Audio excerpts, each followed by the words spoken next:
This video is produced as part of the work with the website thewaythetruthandthelife.net.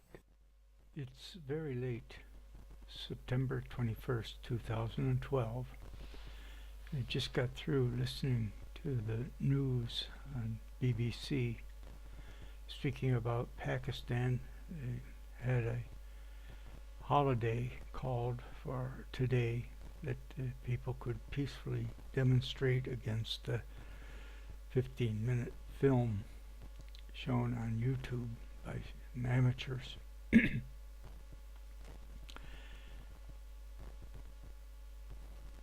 It turned out there were a number of people, 19 or so, killed in the protests against the film and against America. But they also reported that the president of Pakistan was suggesting that the United Nations pass a law making the hate speech that he identified with this video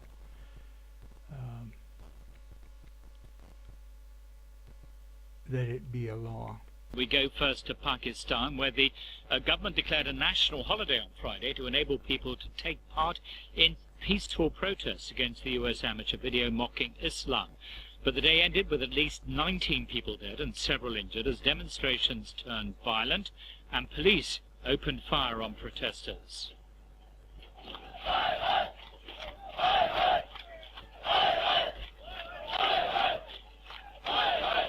In a televised address, the Pakistani Prime Minister Raja Pervez Ashraf had earlier said the video was unacceptable, and he joined calls for the UN to initiate legislation to ban what he called hate speech.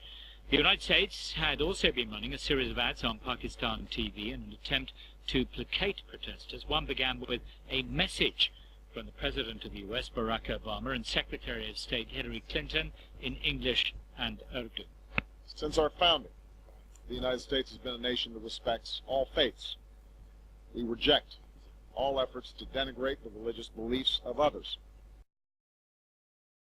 On June 28, 2006, Senator Barack Obama gave a speech to the Call to Renewal Conference, where he explained why he finds it so difficult for America to use the Bible to help guide our public policy. Which passages of Scripture should guide our public policy? Should we go with Leviticus, which suggests slavery is okay? Or we could go with Deuteronomy, which suggests stoning your child if he strays from the faith? Or should we just stick to the Sermon on the Mount, a passage that is so radical that it's doubtful that our own Defense Department would survive its application? Folks haven't been reading their Bible. Senator Obama, after you so arrogantly mocked and ridiculed the books of Leviticus, Deuteronomy, and the Sermon on the Mount, taking those passages of the Bible so painfully out of context, you then condescendingly stated that, quote, folks haven't been reading their Bible, unquote, as if the American people don't know what's in there. The real question is, do you know what's in there, Senator? For instance, did you not know that most Christians and historians agree that the Sermon on the Mount contains the most spiritually inspiring words ever uttered by Jesus Christ or any other religious leader? And as far as your sarcastic remark regarding the Defense Department not being able to survive the Sermon on the Mount's application, I can assure you, Senator, that Christ would never advocate turning the other cheek to terrorists and America's enemies, as your smug laughter so clearly implied. And did you not know, Senator Obama, that the book of Deuteronomy, which you also arrogantly mock and ridicule, is what gave us the Ten Commandments? Folks, all those condescending remarks distorting our Judeo-Christian Bible did not come out of the mouth of Barack Obama's pastor, Jeremiah Wright. No, they came straight out of the mouth of Barack Obama. Folks haven't been reading their Bible. And this brought to my attention, I believe that hateful writings should be not published I mean, like the Mein Kampf that led to the Second World War. Part didn't lead to it, but was part of its underpinning. But that's a hard route to go. But when a document or a saying is clearly showing that it causes people to murder, that book should be confronted as evil and not used to indoctrinate people. And I would like to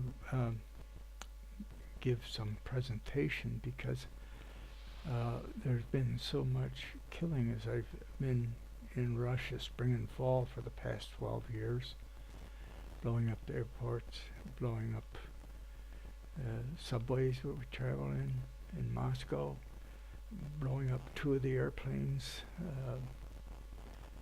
that we fly, from the airline that we fly south from Moscow on, women with bombs in their burqas, and killing peaceful imams here, and killing police, killing tourists, and blowing up the ski lift in Elbrus, the tallest mountain in Europe, because they didn't want tourists to be coming, Western values.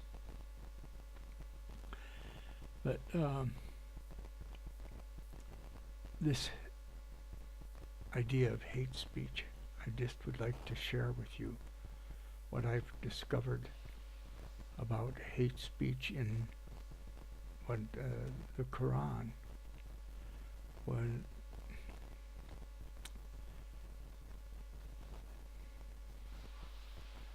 So I'd just like to share with you what I see in the Quran that you can judge for yourself.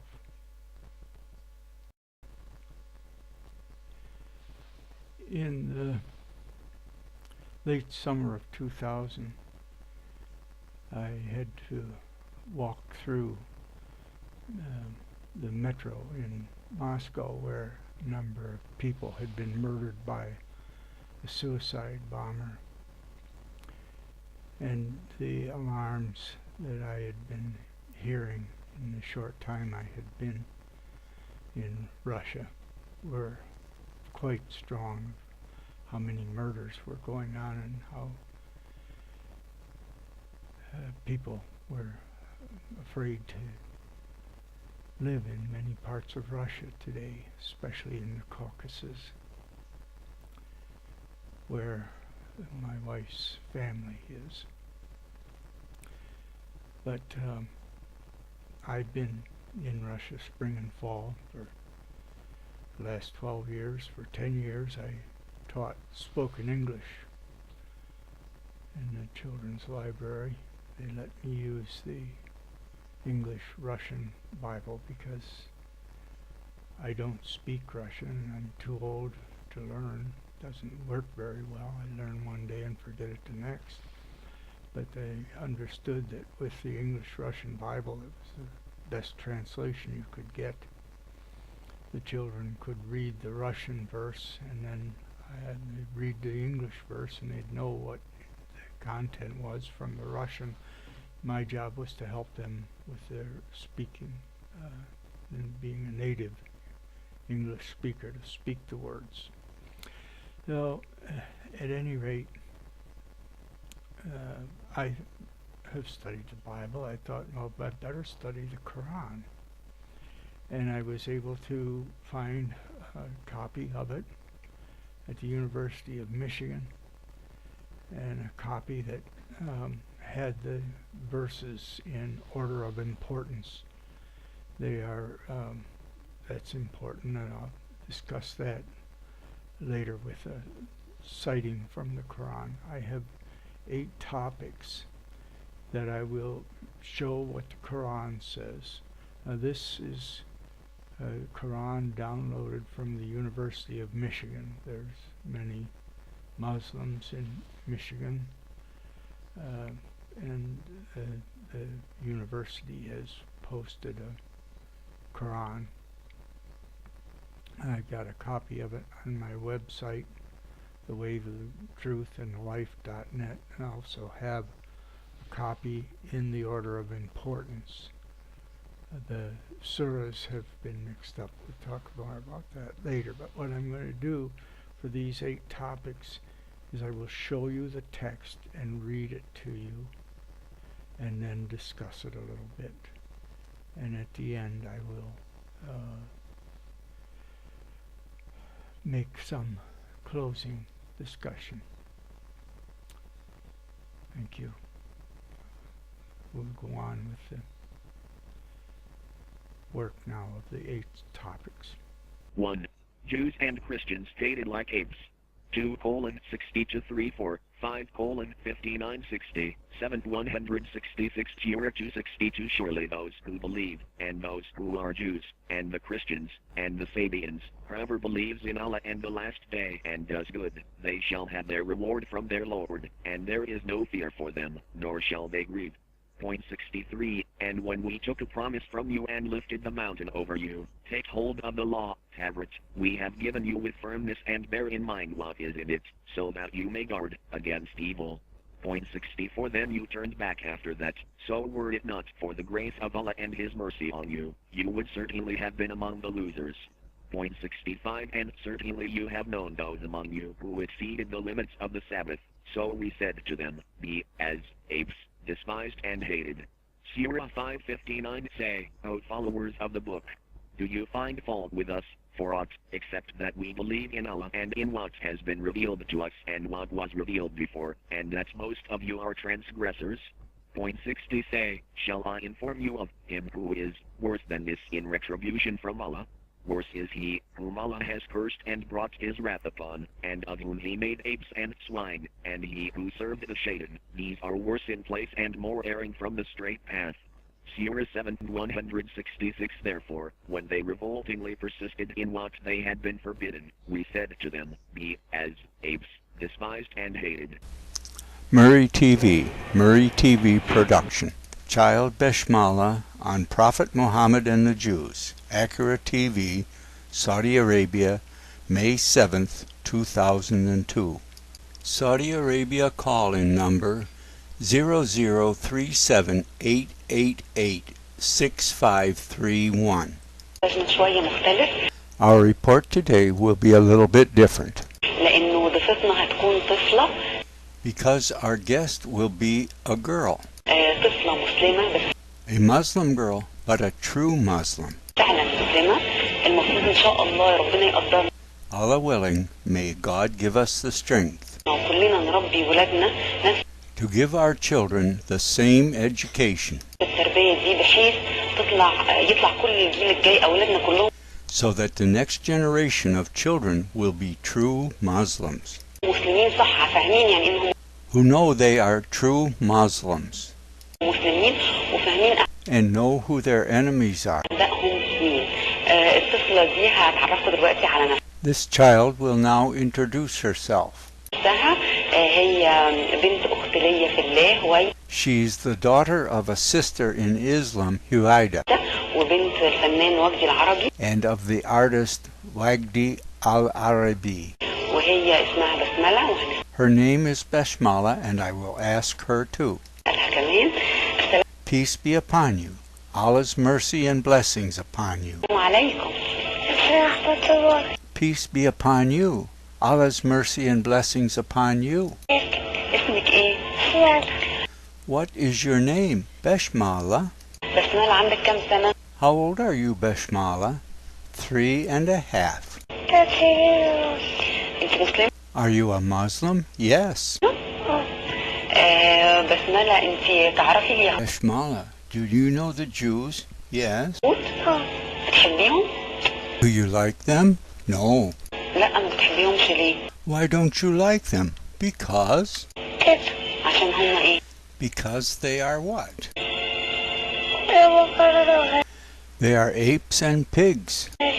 عشان هم قردة وخنازير. Because they are apes and pigs. Who said that about them? مين قال عليهم كده؟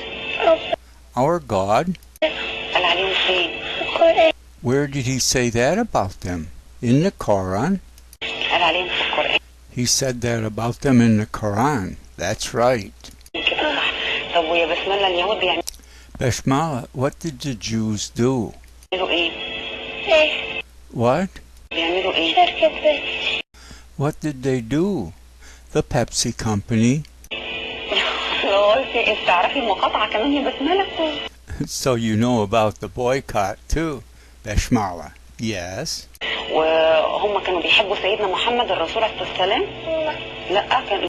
Did they love our Prophet Muhammad? No. ليه كانوا بيعملوا فيه ايه اليهود؟ What did the Jews do to him? عشان هو بيقدر يقتل حد كمان. He killed someone. طبعا سيدنا محمد صلى الله عليه وسلم كان قوي كان يقدر. Of course, our Prophet Muhammad was strong and could kill them. يقتلهم. طيب وانت تعرفي احاديث عن اليهود مع سيدنا محمد؟ Okay. Do you know the traditions about what the Jews did to our Prophet Muhammad? قالوا في ايه؟ ايه؟ في قصة انت عارفاها؟ Is there a story you know? Yes. ايه؟ بتاعت الست اليهودية. Which one? The one about the Jewish woman? الست اليهودية عملت ايه سيدنا محمد؟ What did the Jewish woman do to our Prophet Muhammad? عليه السلام. كان في الست اليهودية. The Jewish woman? Yes. ايه؟ ذبت خروف وذبحته وعزمت النبي عليه الصلاة والسلام وأصحابه. She invited the Prophet and his companions. وإيه؟ لما قال يا لم تعتدي بسم قالت له When he asked her if she had put poison in the food, she said yes. لا ليه عملت كده؟ He asked her, why did you do this? لو أنت نسيت هتموت ولا يذبح منك. لا قالت له لا. She replied, if you are a liar, you will die, and Allah will not protect you. طب لو أنت صادق But if you speak the truth, Allah will protect you. الله يحميك. وربنا حمى الرسول عليه السلام طبعا. And God protected the Prophet, of course. وأصحابه ماتوا وهو راح موت الست دي. And he said to his companions, I will kill this woman. طبعا كانت حطت لهم السم في الأكل اليهودية دي. Of course, she put poison in his food, this Jewess. بسم الله ما شاء الله على بسم الله بسم الله. Bashmala, Allah be praised. ما شاء الله عليها ربنا يكرمها ويعني. May our God bless her. الواحد فعلا ما يتمناش من ربنا أبدا بنت أكتر أو من كده مؤمنة قد إيه. No one could ask for a more devout girl. ما شاء الله ربنا يكرمها وربنا يكرم والدها ووالدتها. May God bless her and her parents. وإحنا المفروض هو ده الأطفال The next generation of children must be true Muslims. Allah willing. الجاي إن شاء الله لازم هم يبقوا المسلمين الصح كده نربيهم من وهم أطفال كده إن هم يبقوا مسلمين صح. We must educate them while they are still children to be true Muslims. You need to note that this teaching of children is not new in Islam. In Nazi Germany, the largest Waffen-SS group was Muslim.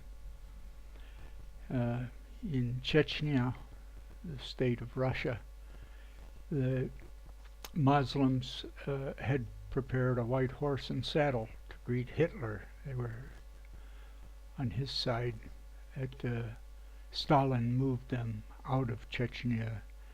The German army was trying to get through the Caucasus to get the oil from further south, and the Chechens were aiding and joining the Nazi army.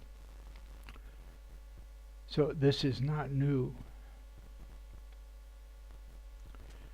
Well, let's go to the next of the segment from the Quran. 2. Audition believer. 2:67, 2:2324 02.6 Surely those who disbelieve, it being alike to them, whether you warn them, or do not warn them, will not believe. 7 Allah has set a seal upon their hearts and upon their hearing, and there is a covering over their eyes, and there is a great punishment for them. 23 And if you are in doubt as to that which we have revealed to our servants, then produce a chapter like it and call on your witnesses besides Allah, if you are truthful. 24 But if you do it not, and never shall you do it, then be on your guard against the fire of which men and stones are the fuel. It is prepared for the unbelievers. 3. Burn unbelievers 4.56. As for those who disbelieve in our communications, we shall make them enter fire. So oft as their skins are thoroughly burned, we will change them for other skins, that they may taste the chastisement. Surely Allah is mighty, wise. 4. Who disbelieve, strike off their heads and strike off every fingertip of them. 8:12 Surah 8:12 When your Lord revealed to the angels, I am with you, therefore make firm those who believe. I will cast terror into the hearts of those who disbelieve. Therefore strike off their heads and strike off every fingertip of them.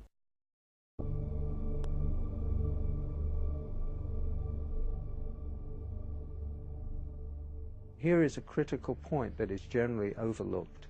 The anti-Semitism of the Nazis had a great appeal already in the mid-1930s to many Arab nationalists and Islamic fundamentalists. From the mid-30s, from 1936 on, Hitler and his propaganda sections made a great effort to win over the Arab peoples of the Middle East.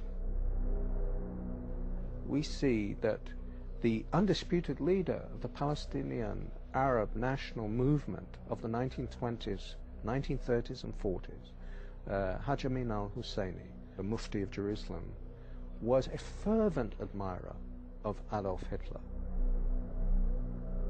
The Mufti was one of the founders of the radical Islamic movement, and Hitler saw at once that this man not only could serve his purpose, but wanted to serve his purpose. There is a very important meeting between Hitler and the Mufti of Jerusalem on the 28th of November 1941, of which we have a full protocol. And what Hitler explains is that this is first and foremost a war of extermination against Jewry, and he tells him to lock this secret in his heart. He is revealing it to the Mufti. It's extraordinary he should choose the leader of the Palestinian Arab National Movement for this revelation, which is in an official German document. It seemed strange to us that a Mufti who was not a pure Aryan was being received by Hitler. But they said, no, we have the same goal, which is the extermination of the Jews. The Mufti was sent to the Balkans, where he raised a Bosnian Muslim SS division. He had several SS divisions, the Handschar division, for example, where they had nominally Croatian officers, but the rank and file of the unit were entirely Muslim, Arab Muslims, and they were bringing them in from all over the world. I was utterly astonished that the Grand Mufti of Jerusalem had raised a Panzer division of Bosnian Muslims to fight along the Waffen-SS.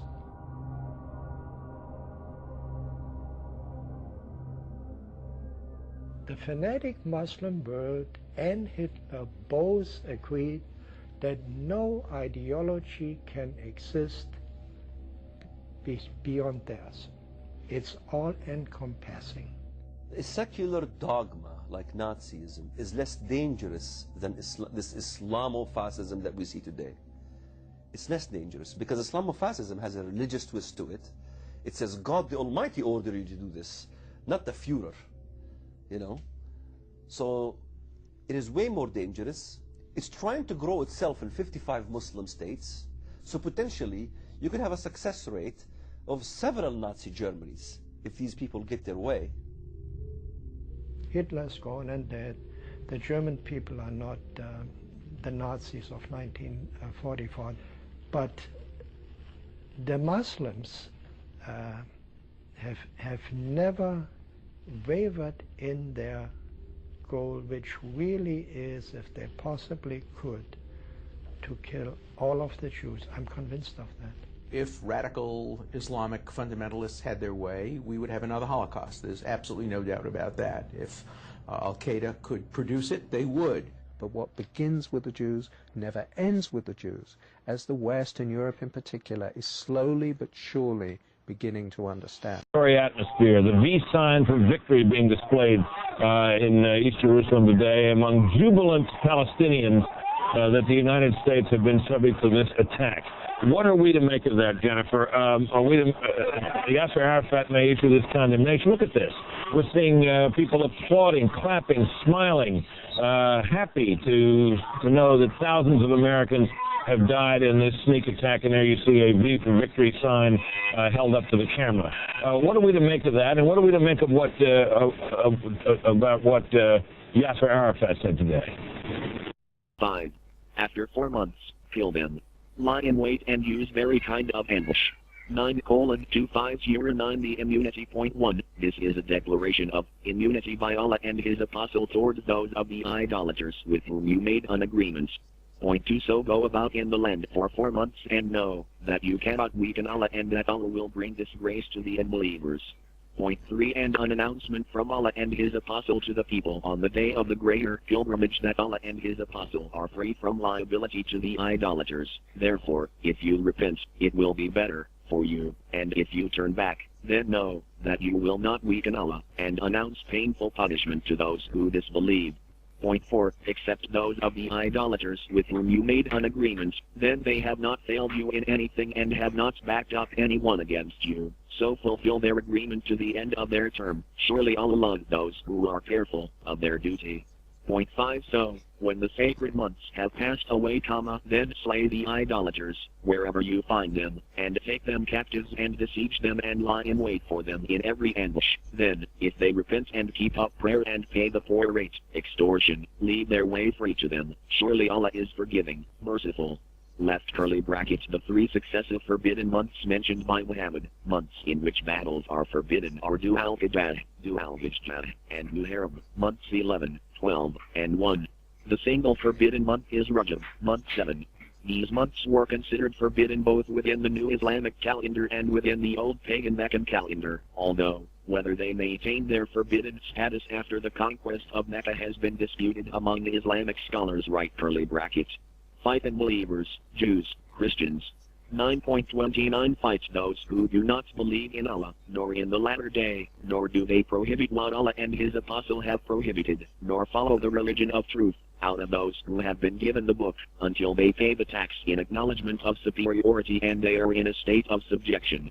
Point 30. And the Jews say, User is the son of Allah, and the Christians say, the Messiah is the son of Allah. These are the words of their mouths. They imitate the saying of those who disbelieved before. May Allah destroy them, how they are turned away.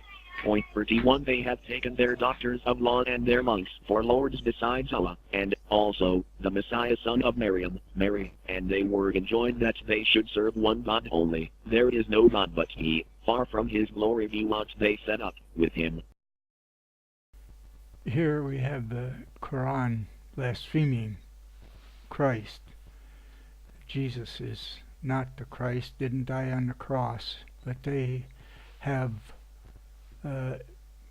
with Jesus that made mud birds and blew on them and they flew away from some goofy writings they called the infancy gospel of Thomas, that while Muhammad was a camel driver, learned about these things and learned about Judaism in the Bible. But Jesus is not the Christ in the Quran. And the blasphemy of degrading Christianity and so many Christians just say it's all in God's hands, that if somebody wants to blaspheme or come in and intimidate and take over, it's just to put it in God's hands and not even defend. Here the Christian land of Armenia is gone. The Hindu land of Kashmir and the Pakistani section of Kashmir has been completely ethnically cleansed. All have been either murdered, forced out, or forced converted. And that's the way it goes. That's Kosovo was a Christian area. And if you look at all the churches that have been burned, and they're still burning them, and they've got terrorists being trained there. Now, I'm not trying to degrade people that are Muslim. They don't have any control over it. The children are forced to memorize these things before they're of age of reason, and therefore they cannot differentiate between what they've been indoctrinated with and a reality in which they live and move and have their being. Jesus died to confront the priests and remove the barriers between our personal relationship with our source of creation. And whether Muslim, Hindu, or whatever, to indoctrinate, or even Christian, to indoctrinate children is a crime against humanity. It deprives them of their individual sovereignty and a hope to grow, that they can have reason. That's why so many of the Jewish and rebellious Christians that formed the communist revolution. I'm in Russia right now, and if you just saw how they degraded the idea of justice and responsibility that I was brought up with in a Christian environment, it's gone here. I'm going to interrupt here because I don't mean to say everything is bad here in Russia. For 10 years I was permitted to teach spoken English to children in the city children's library here, using parallel Russian Christian Bible, because I don't speak Russian and the children could read the verse, parallel verse in Russian, and know exactly what the English was saying. My job was to teach them how to speak English. I was the native language instructor. But there's good people everywhere, and amongst all faiths and indoctrinations. The problem is to indoctrinate children early. They don't have common sense and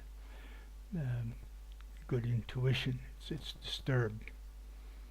They need to be able to grow up and yes, have an environment where they're given good examples of behavior, but most of all be given the care that they can grow in the ability to care, because they were cared for, not raised like a barnyard dog or a chicken in a chicken coop. The way the apartments are nowadays, it's almost a travesty for many children. Try to teach kindergarten when you bring 20 of them together and they're all going in different directions and fighting. Anyway, that's a different thing. I wanted to talk about Russia because this is 2012. I feel kind of sad for what Putin has to deal with. If I had all the power in the world, I'd understand the problems, and to even say the truth, he'd be in trouble. But I believe there is an effort here to bring some integrity. The reason I say this is because about 4 years ago or 5, my stepdaughter lost her passport. She lives here in Russia, and she had to pay bribes to the local officials over the matter. And then I was in America, and August stayed here to help raise a granddaughter and care for her aging father. And while I was gone, she was contacted by the local officials and told she had to pay thousands of rubles because I didn't have the proper documents of showing my income. To not have to deal with all the visa issues, I had gotten Russian residence, which means I can't be out of the country more than 6 months, but they'd come up with a new law that no one had informed us of, that I need to show an annual statement of income so they know I'm not dependent on the state here. But they were trying to demand this money for bribery. And I talked to all. I was in America at the time. I was in Florida, I believe. At any rate, I went, told her, go ask them who their supervisor is. Go talk to the supervisor, and she did. And the supervisor supported them. And I wrote to the Russian embassy and the American embassy complaining about these things. And when I returned to Russia, spring, it was 3 years ago now, I guess, those 3 men, 2 and their supervisor, were replaced because of the corruption that I had brought to the attention of the officials.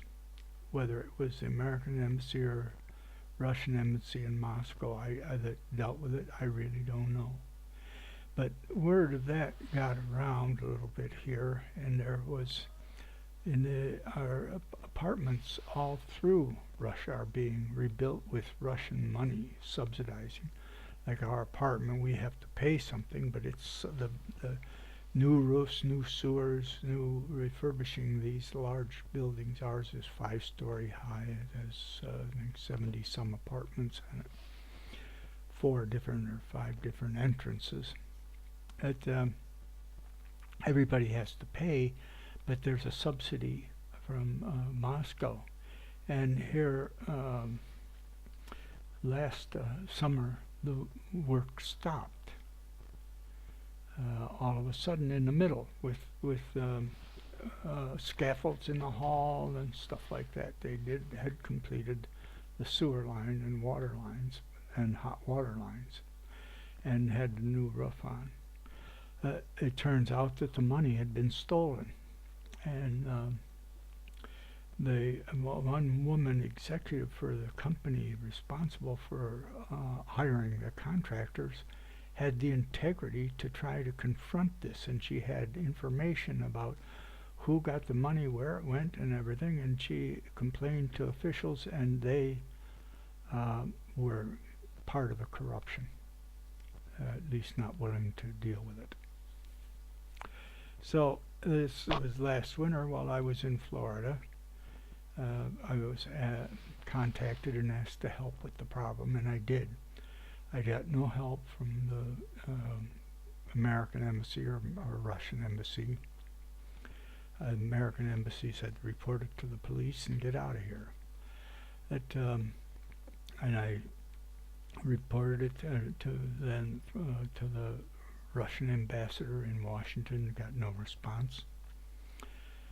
And I had learned that Amnesty International dealt with these, not Amnesty, pardon me, Transparency International dealt with these things. Transparency International is a company, that not-for-profit organization, that if you were an insurance company and you wanted to insure stuff going into China or Indonesia or wherever, and you wanted to take into account the corruption factor in the risk assessment, you would use the data gathered by Transparency International. It's in home is, I believe, it's in Germany, I think Berlin, and I learned they had a Moscow office, and I contacted them, and the things started to happen.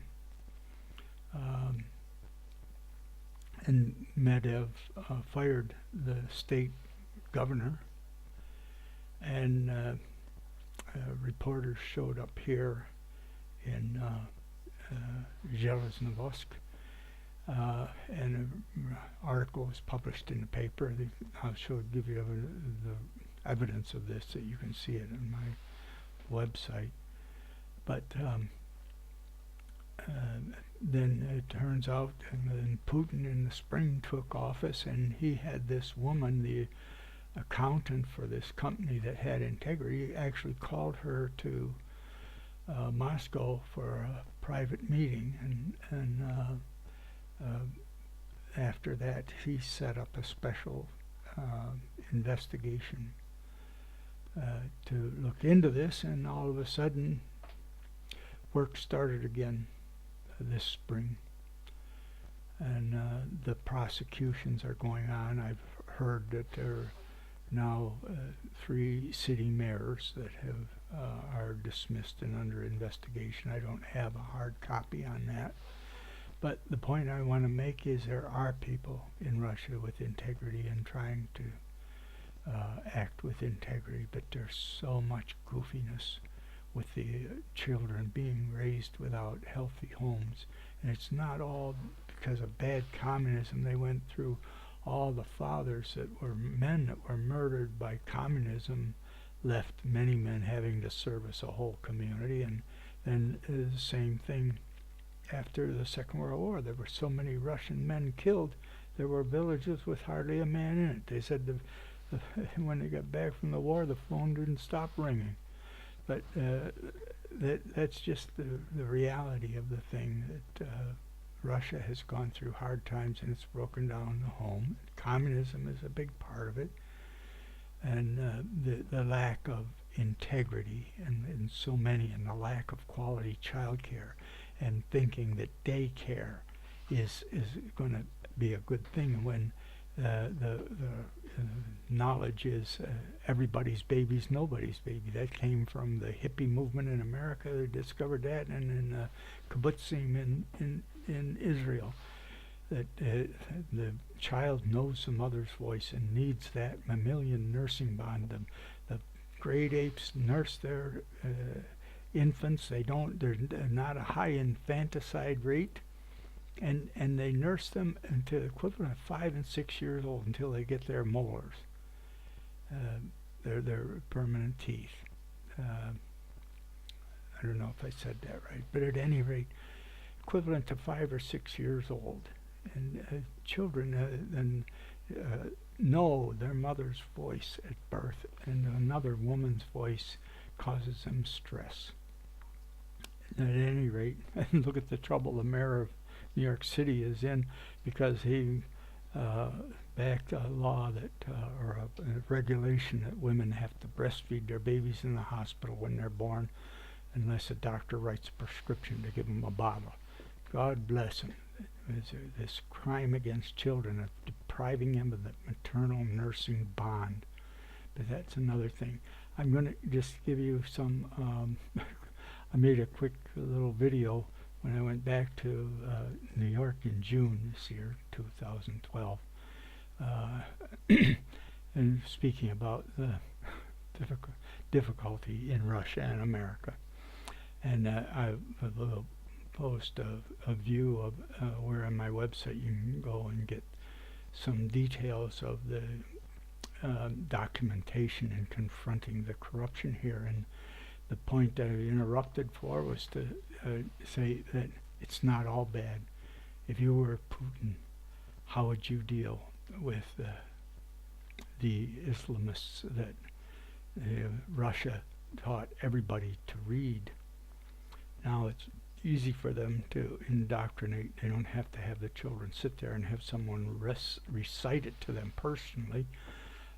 They can make them sit and learn to read at an early age and recite the Quran.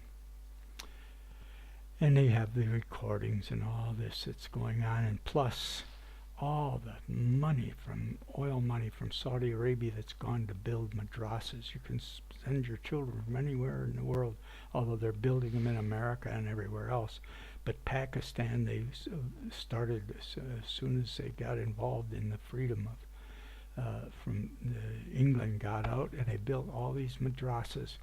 And now you've got the Sunnis, and they're supporting Sunnis, and you've got over 80 Shiite mosques since 9/11. Over 80 Shiite mosques have been blown up in Pakistan. They're murdering other Muslims at that rate because they don't follow the same interpretation of the Quran. They have the Quran, but they don't. The Shiites do, but they don't follow the Hadith, the sayings. At any rate, now I'll stop and give a little clip of the video I put on YouTube. You get reference to that, and there's a reference to my website with the details of fighting corruption.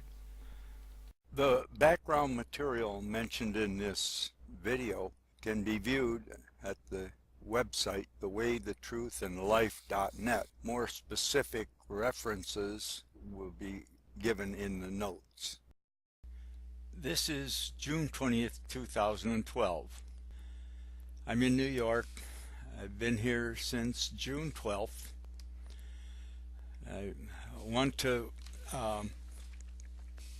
make this what to me is a humorous report.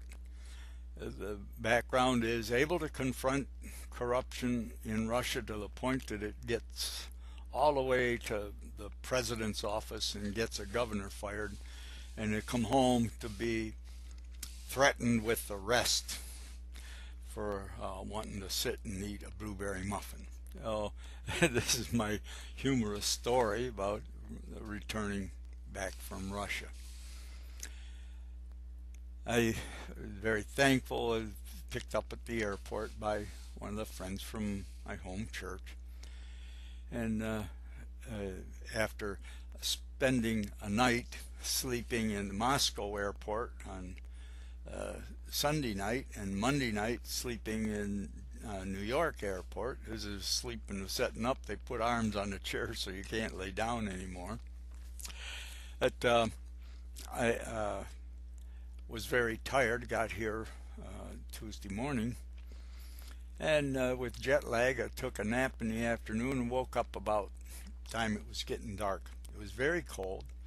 I got on my bike with a winter coat and rode a mile up to the donut shop, Tim Hortons coffee shop that a number of my friends that I've had for 40 or 50 years from the old Your Host restaurant get together in the evening for just some fellowship. And I went up to see them. That's where the trouble started. I visited, they joked with me about the corruption in Russia and everything. And they had left. I had my mini computer. I was, with their Wi-Fi, I was answering some emails. And then getting close, I think it was close to 11 o'clock when they close up except for the drive-through window. But I didn't notice the time. I just went up to the counter, and this young black fella, very courteous,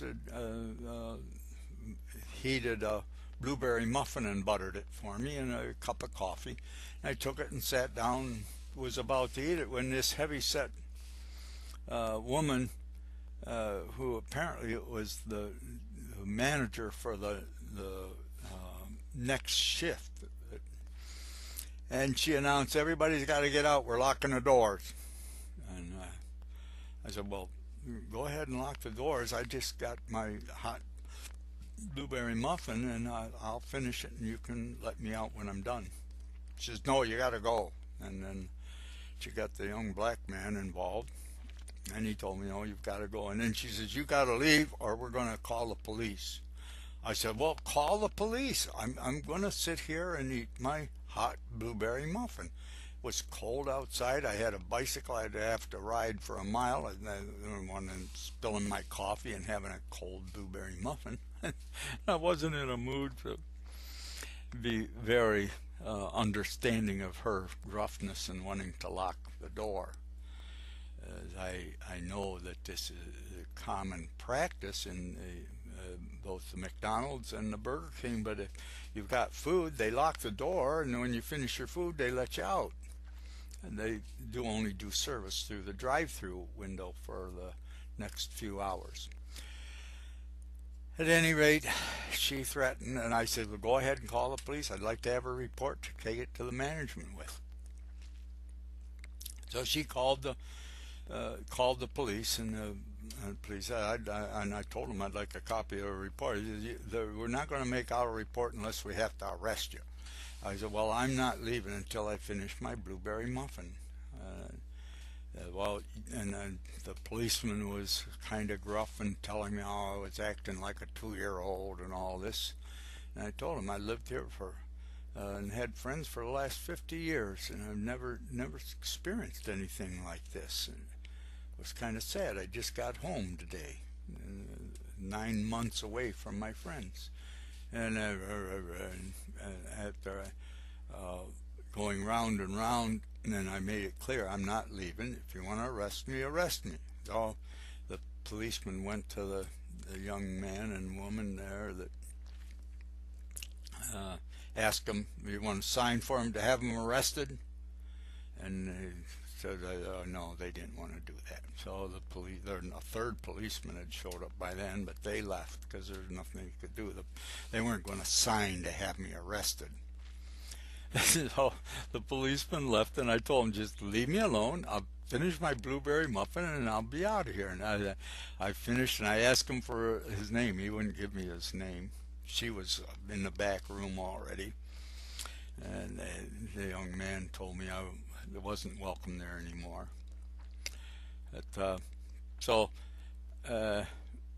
That was a week ago. And yesterday, I rode my bike up to do some shopping during about lunchtime. During the day, I stopped by to see if any of my friends were in there, and I come out, the bike had fallen over, and a couple of cans of soup had fallen out of the shopping bag.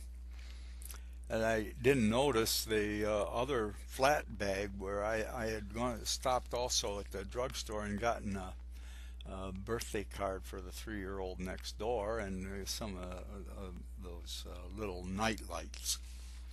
And I didn't notice that bag. I had come home without. But it was very hot yesterday, in the 90s here, and so I didn't bother to go up. And then later on, and when it had cooled down, I had gone online to fill out a report to the Tim Horton Corporation, and they had a form there you fill out, and on the form they said go to the store and get the store number. Now mind you, I'm feeling bad being here a week and not being able to just comfortably go and enjoy my friends and have a cup of coffee and talk and bear witness of the things that I had experienced. So I thought, well, I could go get the number and I could ask them if anybody turned in lost and found the birthday card. So I went ahead and I didn't ride my bike, I walked. And a young lady was there, and I asked her if things had been found, birthday card and some night lights in a bag laying on the ground outside had been turned in. She went back and checked, and no. And then I was asking her what the store number is. I couldn't see it posted anywhere.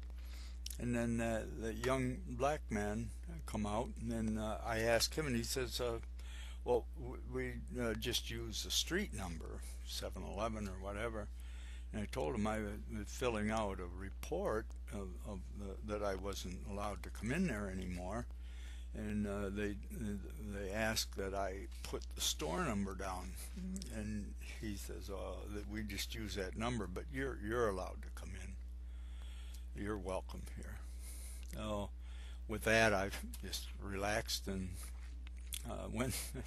had about an hour and a half visit with a cup of coffee and enjoyed my friends and gave a testimony of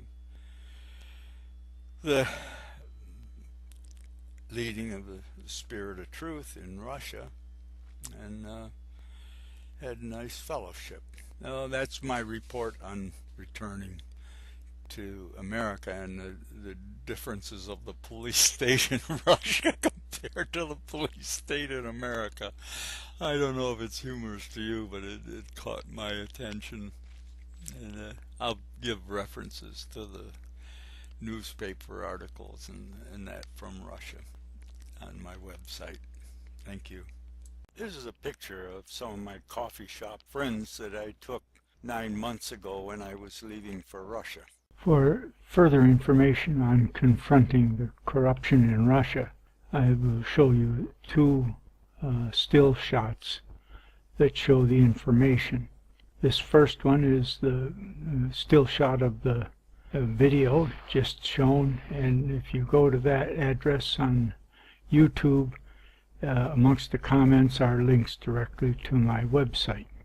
The next clip shows the cover page on my website for the story about confronting corruption. You can get the address off from that also. But that's another thing. I'm getting off on because I am quite discouraged at this talking about blaspheming a man who had a child as a wife and took her, and took his the wife of one of his relatives, and I just have a hard time understanding why people don't try to help the Muslims to see the error of indoctrinating children so they become murderers in the name of some God that they've created, and the loving Christ that was willing to sacrifice himself, somewhat in the spirit of that Bezouzi in Tunisia. There's plenty of good Muslims, but to say that Islam is a religion of peace is a travesty. The Quran is filled with justification for violence. Their peace is when they've destroyed everything but Islam. Then they say they'll have peace, but there is no peace. You've got the emirate royalty scared to death of the radical Muslims. Bin Laden had a death sentence on him in Saudi Arabia, and they claimed that his justification for 9/11 was when the Bushes were bought off to go in and rescue the royal families from Saddam Hussein recovering the land that the British took away from Iraq. But the royals are afraid of two things. They're afraid of the Shiites. They're actually a majority in some of the emirates, and they have Sunni royalty, and there's many Islamists that are against the royalty. The Muslim Brotherhood does not respect them, and they are not following strict Islam. That prince caught, Saudi prince caught on tape murdering his homosexual partner. All of these things going on, the corruption of wealth, and children being, with the wealthy, children being raised by wet nurses and babysitters. They become narcissistic at best, and sometimes sociopathic, homosexual. That's not to degrade people because they have not developed beyond homoerotic. Everybody's homoerotic in an early stage of development. Narcissistic is the first thing every child is, and then homoerotic, boys like boys and girls like girls. And hopefully they've had enough love and a foundation that they can grow to love a partner that could be a basis for having a child, and grow to love unselfishly, care for something that can only take good food and turn it into a diaper change, and you care for them, just like my little granddaughter. At any rate, let's get on with it. I wanted to add one more comment here. Look at where Islam has gone into India, and wherever they could, destroyed temples and put up mosques there. They have a big problem. That's been wherever they've gone throughout Byzantine Empire. Destroyed churches, and many of them converted to mosques, and the way the Temple Mount. They don't respect the Jewish heritage and blaspheme the Judaism. But this thing, like the Ground Zero Mosque, do you know that to two of the largest cities in Saudi Arabia, it's the death penalty for a non-Muslim to go there? That's Mecca and Medina. It's a death penalty, and you can't carry a Bible in an Islamic country. There were 3 men murdered in Turkey in 2007, and the murderers had tortured them, and the police arrived and captured the torturers. They've been protected, the people that would bring them to justice, and blamed the problems on the good people. The news, the Islamist government of Erdogan has taken over, and it has two faces. Like the Turkish general said, we don't have to fight to overcome Europe. We're going to ride the democratic bus. And if you look at places like Gaza, since 1950, it's increased its population 17 times. The average age is under 14. This isn't bad people, it's a bad cult that is teaching them to not respect their own children, just use their children as sacrifices. It's child sacrifice. And the poor children, we need to pray for them and do what we can to help these people. At any rate, the reality, you can't even set foot in two cities, Saudi Arabia, unless you're Muslim, and Turkey, killing Christians for publishing Bibles, and now they've just put 300 military officers in jail. Erdogan's people blamed the military people that were against making us an Islamic republic out of the secular republic that Turkey had been. So pay attention to those things. That's the way it's going. At any rate, let's get on with it. 6 killed, 4 Islam is lie. 3:169:70, 22:58:59, 03:169, and reckon not those who are killed in Allah's way as dead. They are alive, and are provided sustenance from their Lord. 170, rejoicing in what Allah has given them out of His grace, and they rejoice for the sake of those who, being left behind them, have not yet joined them, that they shall have no fear, nor shall they grieve.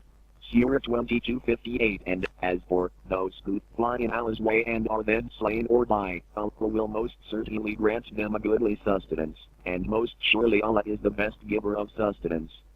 59, He will certainly cause them to enter a place of entrance which they shall be well pleased with, and most surely Allah is knowing. Forbearing.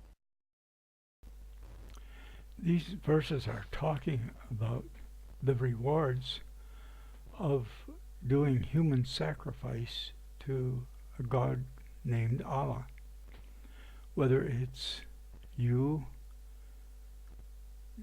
blowing yourself up to murder a bunch of other people, or whether it's you rearing a child to be willing to do that because they are indoctrinated and little robots.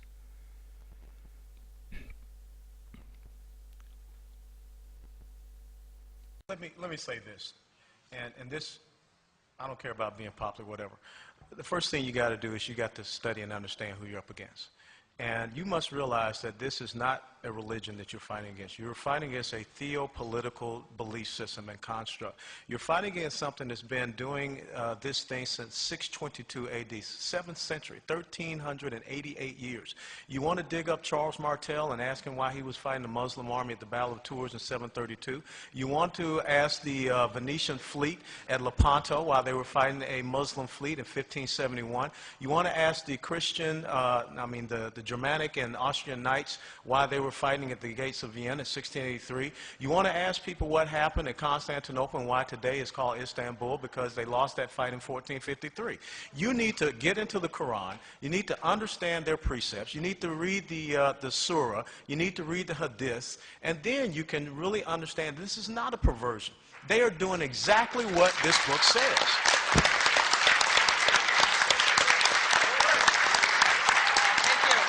But, all right. And I want to close by saying this. And I think that we have said this all through this morning so far. Until you get principled leadership in the United States of America that is willing to say that, we will continue to chase our tail, because we will never clearly define who this enemy is and then understand their goals and objectives, which is on any jihadist website, and then come up with the right and proper goals and objectives to not only secure our republic, but to secure Western civilization. Thank you. That was a congressman that had some knowledge of history and reality. Too many are just totally ignorant of our past and what we've been through, that we had to start a Navy and Marines because our founding fathers had to pay something in the order of 25% of the federal budget for a number of years to pay Muslims. The Dai of Algiers, the government, Islamic government, that was grabbing our ships in the Mediterranean after the Revolutionary War. The British, as colonial times, had protected our ships by letting us fly the British flag, and they paid this Muslim government's money to let them safely go and sail in the Mediterranean, where they had control. And during the Revolutionary War, the French let the Americans fly their flag, and they were paying to have their ships be able to go. But the American ships after the Revolutionary War were being captured, their crews enslaved or murdered. And Ben Franklin and Thomas Jefferson went to Paris and met the Dai of Algiers to negotiate how much money they'd have to pay to get some of these people back. And then after seeing all this, as the Dai said, it's written in a book, you have to pay us. And Thomas Jefferson went and had an English translation of the Quran made so he would be able to understand his enemies. Now we've got 2 congressmen that took their oath of office on this book. But I'll show you a clip read that appeared yesterday in the on the website of the Russian television news. 7. Lying. to 225, 66:12 line to get along is okay.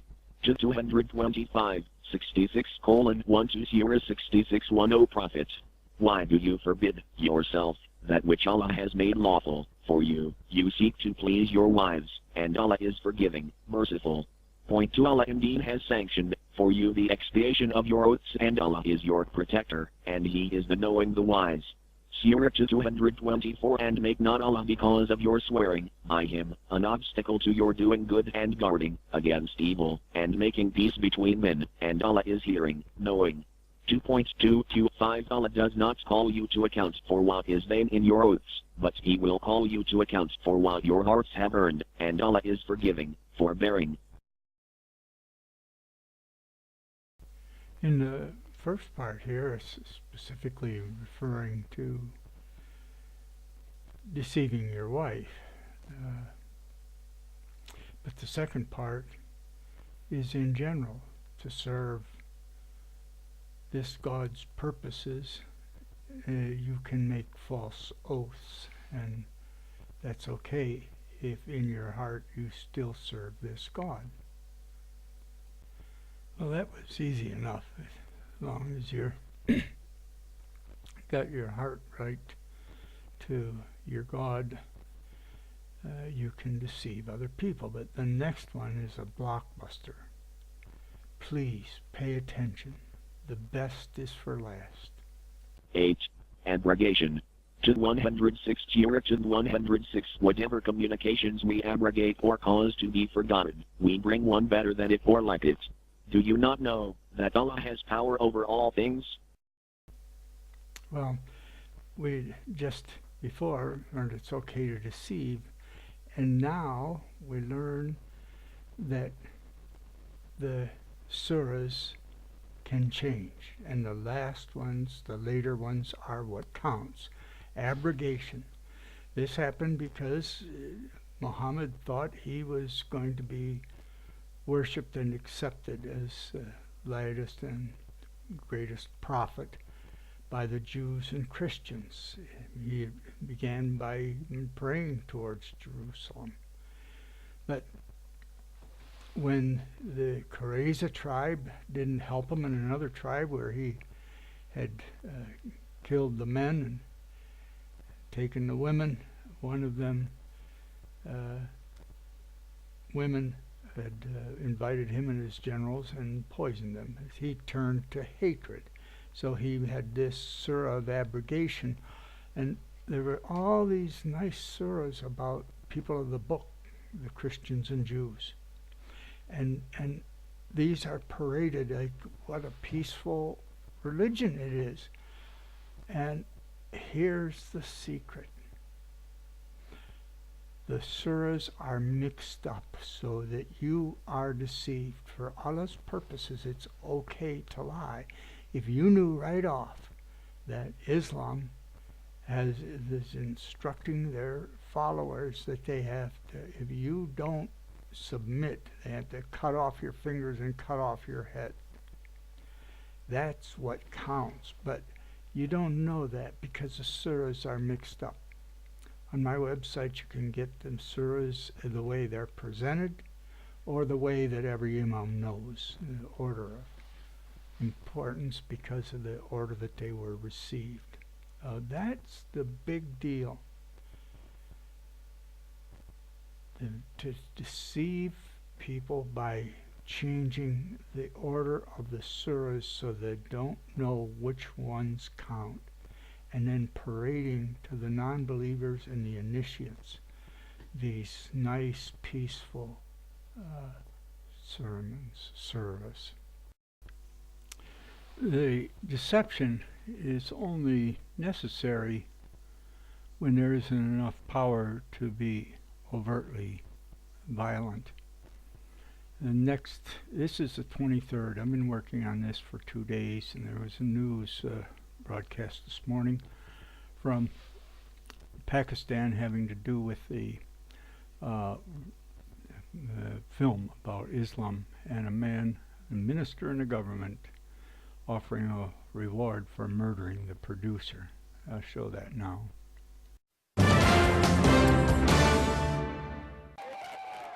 In Pakistan, a bounty has been placed on the head of the person responsible for making an anti-Islam film ridiculing the Prophet Muhammad. I announce today that this blasphemer, this sinner who has spoken nonsense about the Holy Prophet, anyone who murders him, I will reward him with $100,000. Railway Minister Golan Balor says the payout will come from his personal funds and that he is not acting on behalf of the government. He also urged Al-Qaeda and the Taliban to join in the hunt. If the U.S. government hands the man over to me, I'm willing to kill him with my own hands, even if they hang me for it later on. The announcement came the day after 15 people were killed in violent protest to the film throughout the country.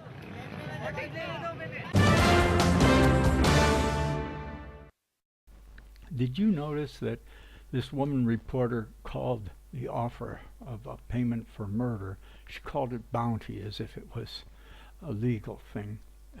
I don't understand. This offer of $100,000 to murder a man for doing something that you didn't want him to,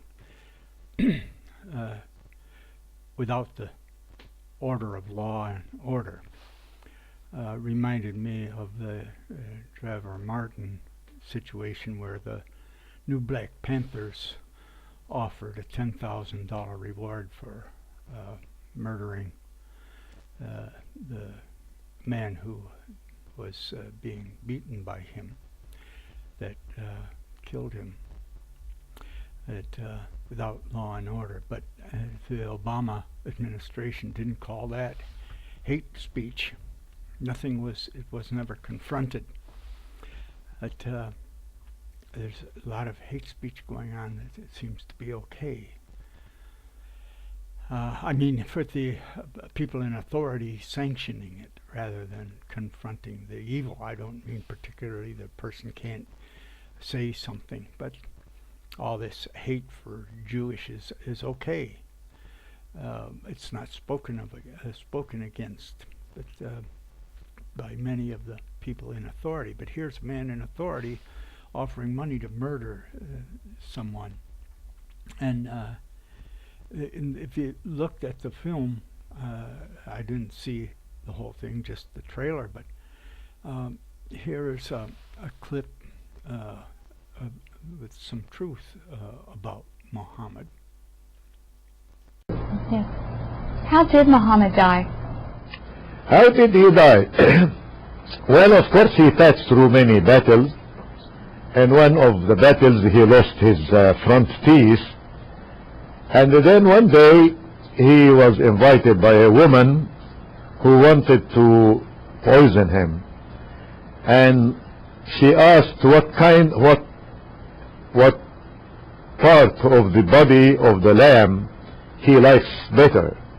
And then they told her the shoulder. She put a lot of poison in that. He has another person with him, and the other person ate from that lamb and he died instantly.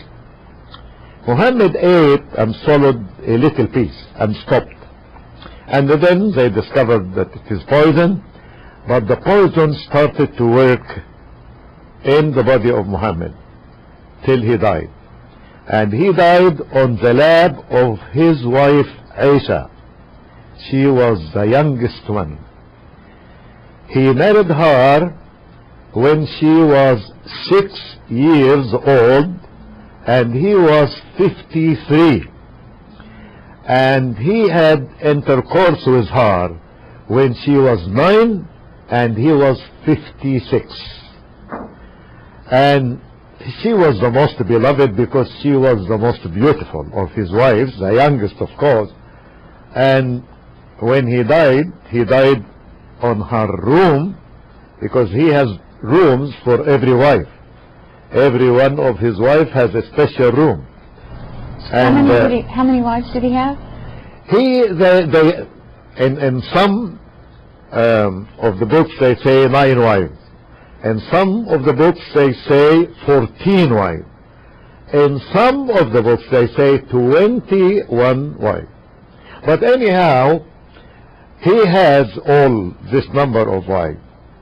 And when he died with Aisha, because she was the most beloved. And he died on her lap. And when he died, she told everybody Muhammad is dead. But he died by the effect of this poison. Yes. BY 413 men are the maintainers of women, because Allah has made some of them to excel others, and because they spend out of their property. The good women are therefore obedient, guarding the unseen, as Allah has guarded. And as to those on whose part you fear desertion, admonish them, and leave them alone in the sleeping places and beat them. Then, if they obey you, do not seek a way against them. Surely Allah is high, great.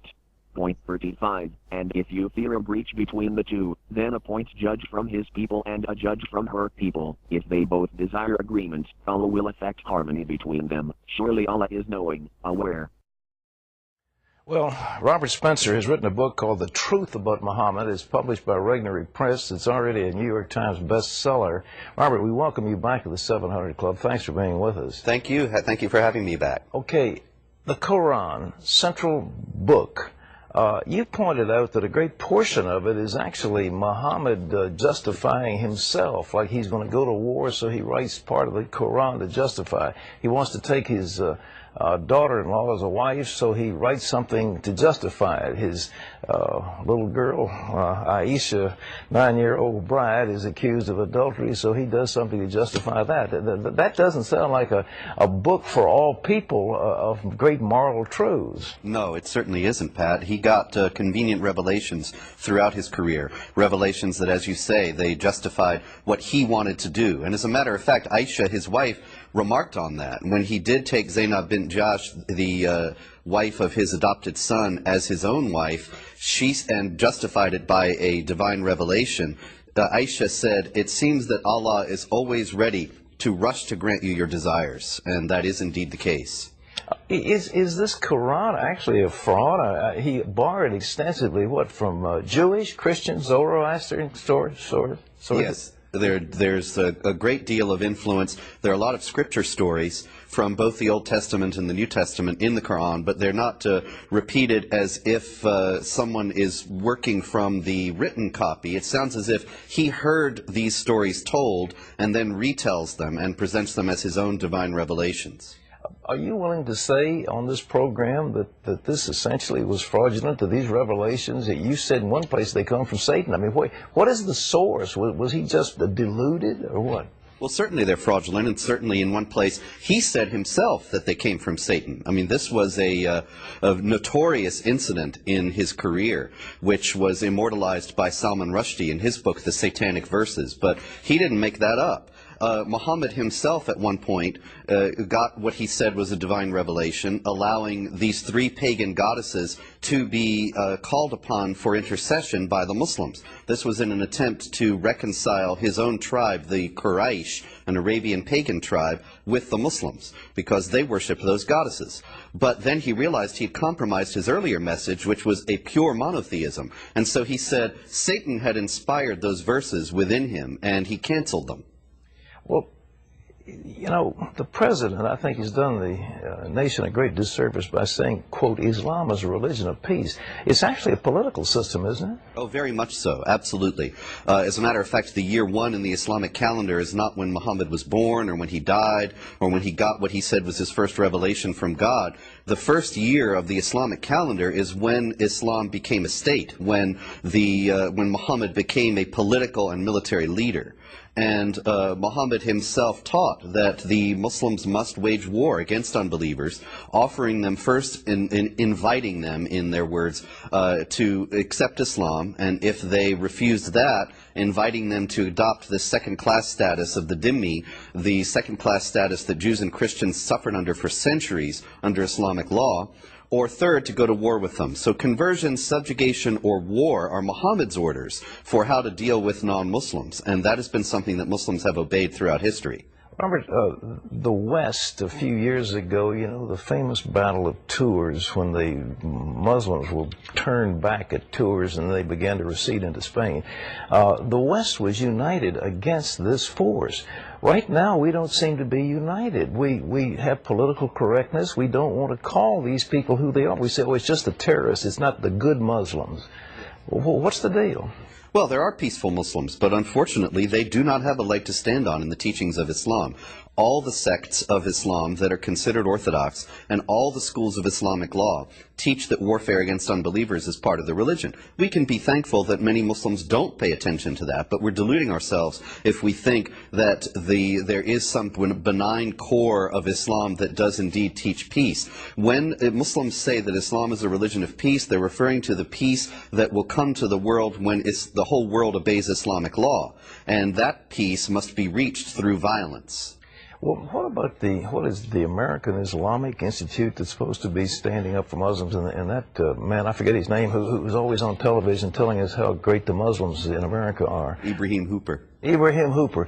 What's his background? Where does he get his money? Well, Ibrahim Hooper is an American convert to Islam, and where he gets his money in personally, I don't know, but I know that the Council on American Islamic Relations, the group that you're referring to, I think, has received many large donations from Saudis, and some of them have gone to a library project which puts the Quran and Islamic apologetics works into libraries all over the United States, libraries that incidentally do not have books that balance that perspective.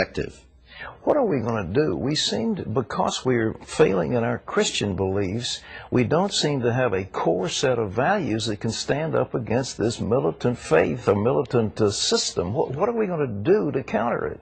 Well, I think we do need to do exactly that, to recover our own values, and not just Christians, but we need to group together, I think, all the victims and potential victims of the Islamic Jihad. Christians, Jews, Buddhists, Hindus, everyone come together and say, look, we believe in the equality of dignity of all people. We believe in the equality of rights of all people before the law. We believe in freedom of conscience.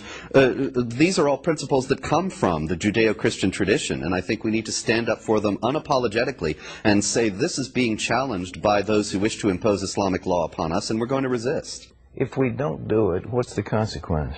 Then they will succeed, because it's not just a military struggle, it's a cultural struggle, and as you have pointed out, we are not united, and we are in danger of losing because we don't have the will to stand up to this. And then an Islamic law will be imposed, which is a very real possibility in Europe in the near future in some countries. Islamic law will be imposed that denies equality of rights of all people before the law, and will subjugate Christians and others under Islamic law as inferior citizens who do not have equality with the Muslims. And will subjugate women, obviously. Absolutely. As chattels. Yes. Okay. Robert Spencer, thank you. Ladies and gentlemen, you ought to read this. It's a small book, not a big, heavy book, but it tells some things that you need to know about this. And when people are talking about Islam being a religion of peace, this is baloney. It just isn't. It just isn't. And Muhammad in the Quran is teaching warfare. So at the core of this faith is militant warfare against those who are not under submission. Islam means submission. It doesn't mean peace, it means submission. That's what Islam is. And they divide the world into two parts. Dar al-Islam, the world of Islam. The other is Dar al-Harb, the world at war. And if you're not under Islam, you're at war with them. And that's the core teaching, not just of the Wahhabis, but of all the madrasas that are training these thousands of young people. So yes, they're moderate Muslims, for which we're very grateful, who really don't probably understand what the Quran says. But for those who do, it is violent jihad. And it's time America wakes up before it's too late. Allahu Akbar, Allahu Akbar. Allahu Akbar, Allahu Akbar.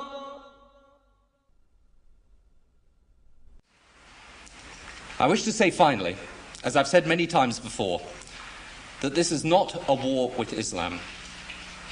It angers me as it angers the vast majority of Muslims to hear bin Laden and his associates described as Islamic terrorists. They are terrorists, pure and simple. Islam is a peaceful and tolerant religion, and the acts of these people are wholly contrary to the teachings of the Quran.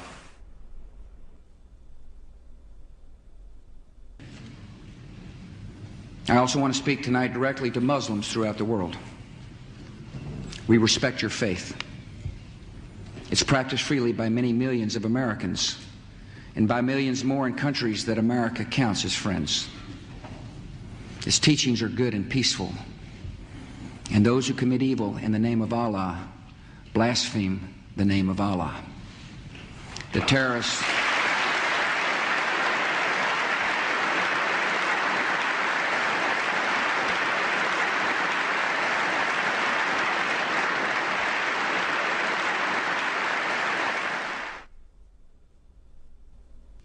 I want you to understand, I want the world to understand that our actions today were not aimed against Islam. The faith of hundreds of millions of good, peace-loving people all around the world, including the United States. No religion condones the murder of innocent men, women, and children. But our actions were aimed at fanatics and killers who wrap murder in the cloak of righteousness, and in so doing, profane the great religion in whose name they claim to act. My name is Ken Bigley from Liverpool, the Bolton district.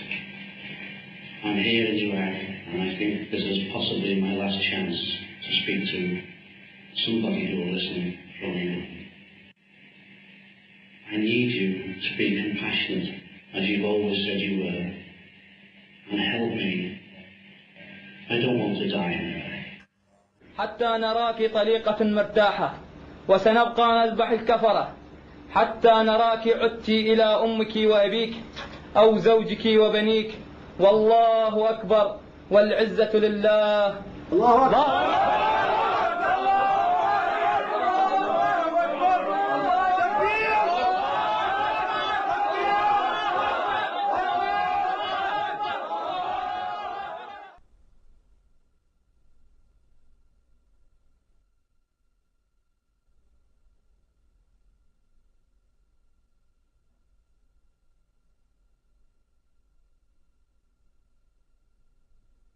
The tendency of Western political leaders to deny the connection between Orthodox Islamic mainstream and terrorist violence is replicated in the universities and the media. Wherever you look, both in Western Europe and in North America, the members of the elite class have this tendency to proclaim Islam, some mysterious, authentic Islam, to be peaceful and to be tolerant, and those Muslims prone to violence are proclaimed to be non-representative fringe. Well, I would really appreciate if people who make such claims could then explain the continuity of violence from the earliest day of Islam, from the earliest days of the Prophet and his immediate successors throughout the 13 centuries of recorded history. The real burning question in the world today is, does Islam and Islamic civilization actually sanction the violence that we're seeing being perpetrated in its name around the world? And to that we have to answer, if we're going to be honest about it, an unqualified yes. The Islamic sources, the Islamic texts, starting with the Quran, but not limited to the Quran, the Islamic texts including the Hadith, Islamic tradition, Islamic theology, Islamic law, the traditions of the interpretation of the Quran throughout history. Okay, well, what do we do about this? I'm going to present an article that I mentioned, published yesterday in the Russian RT, Internet News. Army Colonel threatens to sue top general for concealing truth about Islam. published, the 21st of September, 2012, 2250. A U.S. Army colonel who was suspended from a top military college for teaching an anti-Islamic course is threatening to sue America's top general for violating academic freedom and caving into Islam. Lieutenant Colonel Matthew Dooley's attorneys have put Chairman of the Joint Chiefs of Staff General Martin Dempsey on notice for a possible lawsuit for concealing the truth about Islam, after his course was shut down for its strong anti-Islamic content. Dooley's lawyers issued a press release stating that the final bastion of America's defense against Islamic Jihad and Sharia, the Pentagon, fell to the enemy in April 2012. The elective course, which was taught by Dooley at the Joint Forces Staff College in Virginia, was shut down by Dempsey in April. During his lectures, Dooley spoke of Islam being reduced to cult status, Mecca and Medina being destroyed, and Saudi Arabia being brought to starvation. Some of the material used in the class suggested that U.S. President Barack Obama is a Muslim. It further instructed that there is no such thing as moderate Islam. Documents used in the lectures showed that Dooley insisted the U.S. must engage in a total war against Islam to protect the United States. When speaking about Muslims, Dooley said, "A staggering 140 million people state everything you stand for and will never coexist with you, unless use of mid-left square bracket to Islam right square bracket." He also cited Hiroshima, Nagasaki and Dresden as examples of taking war to civilian population, wherever necessary. Several of Dooley's students, who were all military servicemen, brought the material to his superiors at the college. They consequently ended the course and suspended Dooley. General Dempsey called the course totally objectionable and against our values. Dooley's high-powered attorneys responded by accusing Dempsey of buckling under radical Islam and attacking a subordinate army officer who honorably served the nation. The Thomas More Law Center insists that Dooley's academic freedom was violated by his suspension, though they do not lay the blame directly on General Dempsey. The spokesman for the Joint Chiefs of Staff Chairman did not respond to the criticism, citing the potential for imminent legal action. Please understand, I have nothing against Muslims. When I was completing my degrees in mathematical physics at the University of Buffalo, I made many Muslim friends.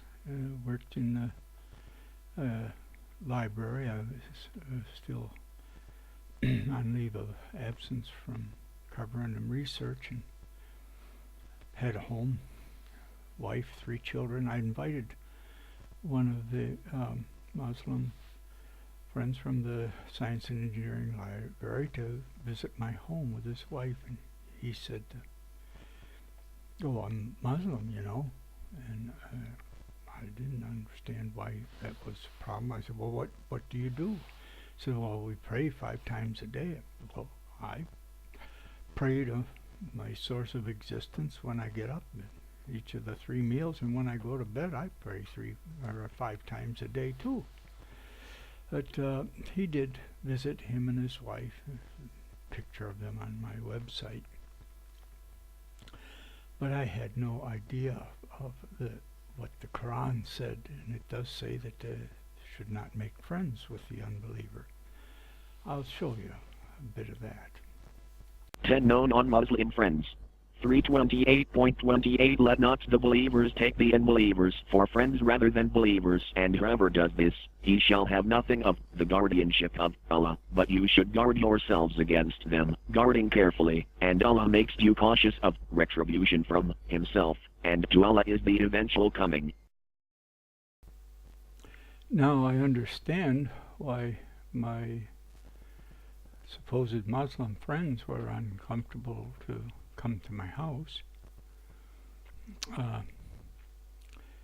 But remember that it's okay to deceive for the cause of Allah also. And to deceive an unbeliever is okay if it is in Allah's cause, like the army psychiatrist major that murdered all those soldiers in Fort Hood. Here he was an army officer in the American Army, and deceived them, and eventually decided to sacrifice himself although he's still alive and waiting trial. It killed, I think, 17 and injured 33 or something like that. Ranking member of the Committee on Homeland Security and Governmental Affairs. In February 2011, the committee issued this report, A Ticking Time Bomb on the Fort Hood Attack. Could the massacre at Fort Hood be prevented? Well, it's really painful for me to say, Catherine, but my conclusion after our investigation was that the massacre at Fort Hood could have been prevented. This is not a case where dots had to be connected in order to figure out that we had a serious threat. The dots were already connected. There was just a failure to act. The report states that although neither the DoD nor the FBI had specific information about the attack, they had sufficient information about Hassan's radicalization to violent Islamist extremism, but failed both to understand it and act on it. The report describes how, as early as 2003, Hassan's radical ideology was no secret to his fellow students in the Army. His rhetoric was so alarming and so radicalized that two of his fellow officers described him as a ticking time bomb. He did things like repeatedly told classmates and superiors that his devotion to Sharia law superseded his devotion to the Constitution. That alone should have enabled him to have been dismissed from the military. Was there an episode, maybe it was the slide presentation that he had, that fellow students were so alarmed by what they heard, they fled the classroom? Everybody in the class had to make a presentation. He chose to make a presentation which was, to my way of thinking, effectively a justification of violent Islamist extremism. Just imagine, this is a residency training for psychiatrists. And what does he choose as his topic? He chooses to justify radical Islamic extremism. This was no secret among those who knew Nidal Hassan that he was radicalizing before their very eyes. There was more. He wasn't a good doctor. He was barely performing. He was counseled many times about the fact that he needed to improve. In one case it was documented, he let a psychopathic patient escape from the emergency room. So this was not a high-performing psychiatrist by any stretch of the imagination. It's known to the students and it's known to the supervisors, yet he keeps getting a pass. In fact, he keeps getting promoted. When we looked at his personnel evaluations, in many cases, they're glowing. Now, one factor, I think, is there was such a shortage of psychiatrists within the Army as a whole. And if you recommended that someone be disciplined when they were desperate to hire more psychiatrists, in this case in the Army, people would have thought you were crazy. A second factor was the Army's promotion system. They have local files that track what people are doing within a command, and those files get thrown away when someone moves on to a new command. So your new commander has no idea what your history is, what concerns about you are. That's part of the promotion system. And the idea is it gives people fresh starts, but fresh starts allow insider threats to go undetected. Lieberman believes there was a third factor that kept Hassan's soldiers from exposing his troubling behavior and rhetoric. Some of them, I think, were worried about political correctness, that if they blew the whistle on this guy, that people would think they were anti-Muslim. Weren't there people who tried to speak up, but were silenced in the end? There were some students who complained, and their concerns were essentially ignored. This is a letter from the Defense Department that says they're dealing with Fort Hood in the context of workplace violence. I got to tell you, when I saw that letter, first I laughed because it's so ridiculous. Then I got really angry. There's a problem in this government of ours where we refuse to call the threat by its name, which is violent Islamist extremism. Fox Files contacted the Army to comment on the Nidal Hassan case. They have yet to respond. The Department of Defense has classified this, the shooting at Fort Hood, as workplace violence. Do you agree with that? No, I think it's, also disgrace. It's, disgusting. To equate terrorism with workplace violence means that you are not confronting the problem.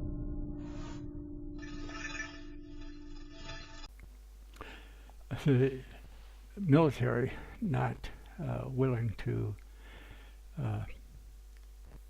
get rid of a poor practicing doctor. Behind this is one of the hidden tragedies of America today. When I was a boy, the doctor would come to your house when you were sick, and it didn't cost you an arm and a leg. I learned while I was at the university that the AMA had shut down an automated process for an annual physical examination where you would actually have stool, urine, blood, all these samples collected, and they only needed a doctor at the end of the process for a computer printout. But that was the engineering department at the University of Buffalo. The students that I studied with were so discouraged when the AMA shut down the research project. But then went on to learn that the AMA controls class size at the universities, and that's why just to have a tooth pulled at the Veterans Administration, I have to pay $400. I got it pulled here in Russia for $9. I waited to come.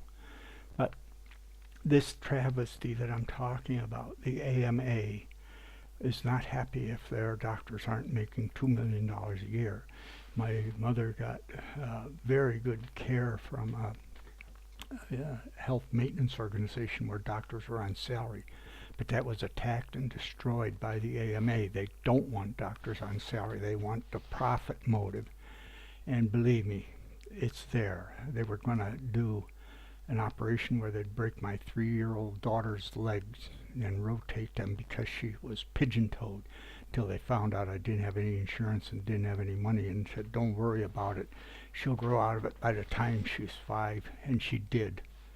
But the AMA controls class size so that they can keep people waiting in their office and have a line up there and have a line up in the emergency room and still make their $2 million a year while they work in a group of 4 and take 3 months off a year if they want it. It's a travesty. That's one thing about Obamacare that it's at least trying to confront the doctors. And the terrible, they're something around a third of the gross national product in America goes to the medical care process. How can they compete with countries like Germany that are so much lower? They have higher medical care, but their doctors are on salary. They're promoted because of the quality of their work, not how much money they can make. At any rate, this touched off that reality. I'm a disabled veteran. I have maximum hospital benefits, but now all you get at the Veterans Administration are residents, just like this psychiatrist, Muslim psychiatrist that murdered all those people. He was a resident. The psychiatrists won't go to work there for a military salary. They've got to make their $2 million or $5 million a year. When it comes to doing shock treatments and stuff like that, where they get $1,000 for a 6-second electroshock put in a person's brain. But that's another thing. The AMA took control, and they have control of the Republican Party. Nobody will speak against. They will degrade Obamacare. They will put out this false advertising, how bad socialized medicine is, how bad HMOs are, and they'll set it up so there's not enough doctors. And the VA has to go, and they'll let the VA bring in foreign doctors. My annual physical in Buffalo, New York this summer, I had a Pakistani Muslim woman that is now my doctor. But I'm not against her. I am against Islam. I feel sorry for her that it's improper under Islam that she treat me, but for the freedom she has here, that she'll do that. And at any rate, just that thing, that hidden why America can't compete with, you add, I wanted my Russian wife to get medical care in America. In New York State, I have to now pay between $12,000 and $13,000 a year to have medical coverage that didn't include the base fee and didn't include any of her previous conditions. And so I'd have to pay anyway a base fee. That's another thing. Let's get on with the reality here that our nation not only is manipulated by the American Medical Association, it's manipulated by all this Saudi royal oil money and the others that have made it politically correct not to say the truth about Islam. So let's get on with it. Will support. It has supported Sharia law. Sharia law is the highest law of the land. No law can be made that contradicts the principles of Islam, according to the Iraqi constitution and according to the Afghan constitution. And people were fooled. They thought because the Afghan constitution in particular also guaranteed freedom of conscience and freedom of religion, that was at war ultimately with Sharia. Well, we saw which one won out with the Abdurrahman case, when a convert from Islam to Christianity was placed on trial, a trial with a death penalty offense for converting. It showed that Islamic law reigns supreme. We have seen that again and again and again. And so every time there is a democratic election in the Islamic world, the jihadists have either won or made significant gains. They obviously have the initiative in the Islamic world today. And so, you know, I wrote before any troops were in Iraq, I wrote in early 2003 that any attempt to democratize the Islamic world, and Iraq in particular, would fail because Islam has a character and always has had a character as a political and social system, as well as an individual religious faith. Now, I appreciate the President's strong stand against terrorism, but I think that we need to defend ourselves and consider that American defense is our first priority, and not undertake these Wilsonian schemes that I think are doomed to failure at the beginning to try to remake societies in the Islamic world. He likes to invoke Japan and Germany after World War II, but in Japan and Germany after World War II, the ideologies that fueled the militarism that had led to the war were discredited. The emperor said he wasn't a god, Nazism was broken. Nobody's going to stand up in 1946 and say he was a Nazi in Berlin. But political Islam has not been discredited. It's not even been challenged. And so how can it do anything but win out?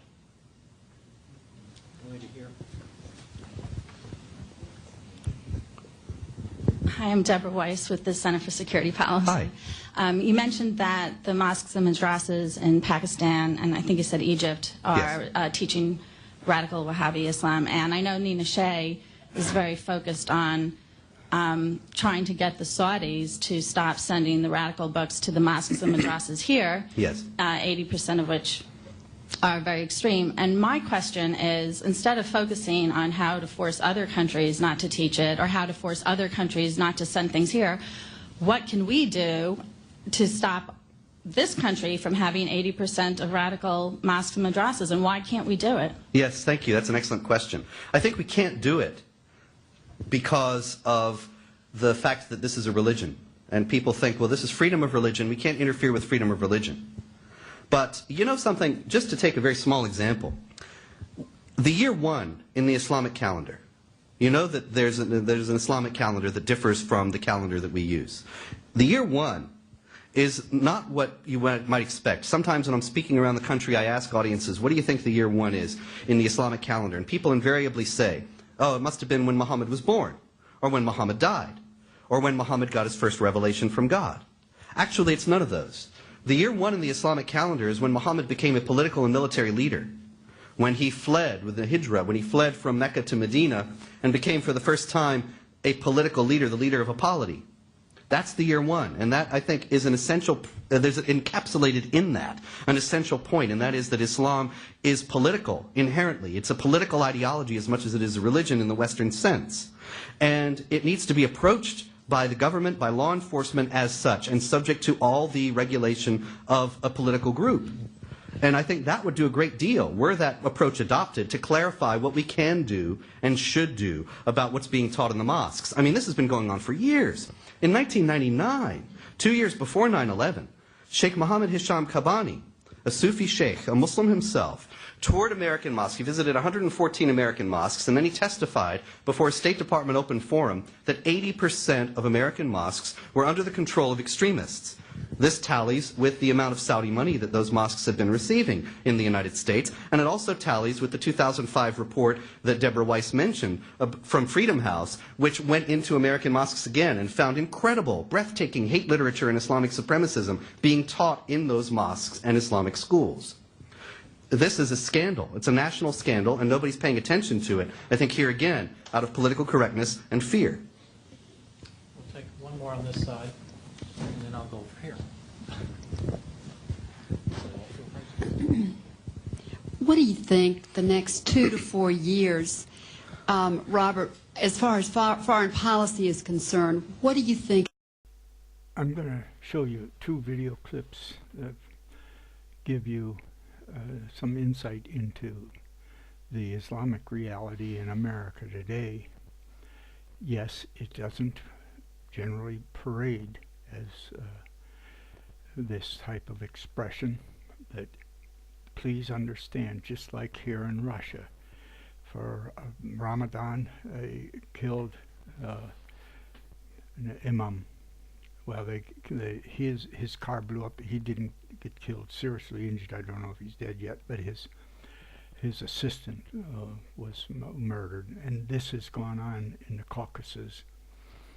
That once Islam gets a foothold, it is the Muslims that suffer first in order to get them to either be part of the Islamic quest or submit to it at any rate, or else.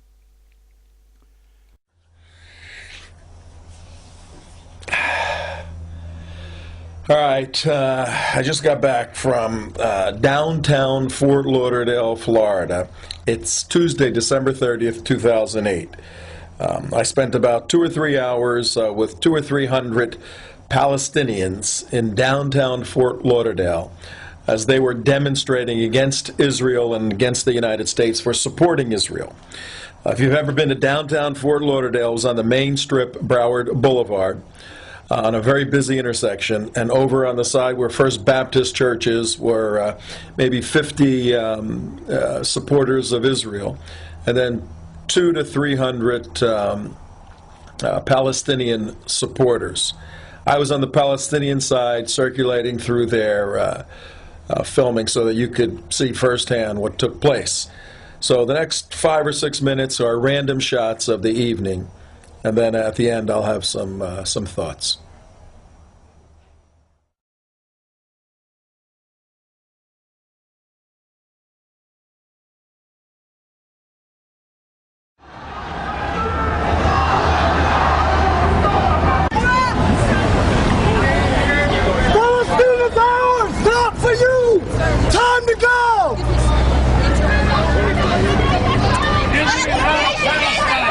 Occupation is a crime! Occupation is a crime!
مالك يوم الدين إياك نعبد وإياك نستعين سيدخلون في دين الله أفواجا فسبح بحمد ربك واستغفر إنه كان توابا الله أكبر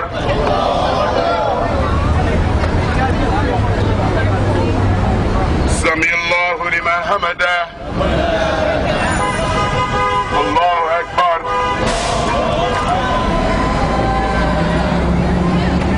الله أكبر الله أكبر الله أكبر نعبد وإياك نستعين اهدنا الصراط المستقيم صراط عليه وسلم تكبير تكبير تكبير حياك للدين مجدنا حياك للدين مجدنا أوجرك منا الدماء أوجرك منا الدماء إسرائيل أنا أطلع أرض سامت تستهدف رد السلام أطلع أطلع أرض الأردن أطلع على إسرائيلي أرض سامت تستهدف رد السلام. And we need to try harder as Muslims to educate the people about what Islam really is so that they can appreciate the beauty of it. Because once people really understand the real beauty of Islam, they will have no choice but to accept it because they'll realize that it's part of their nature.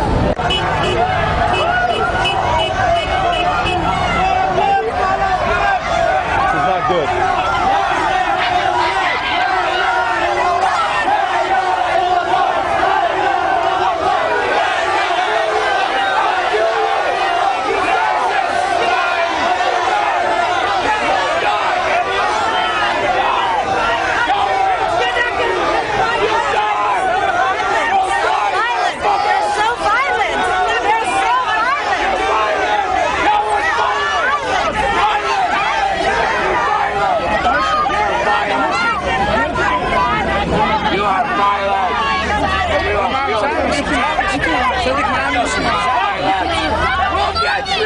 Back on the sidewalk. Back on the sidewalk.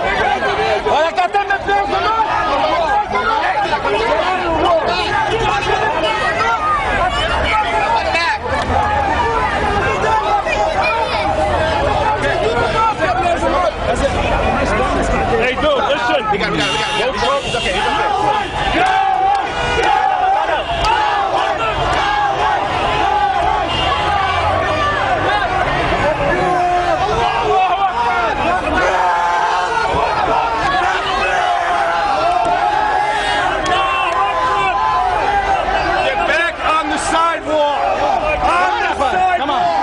Come on, Allah خليكم. Allah خليكم.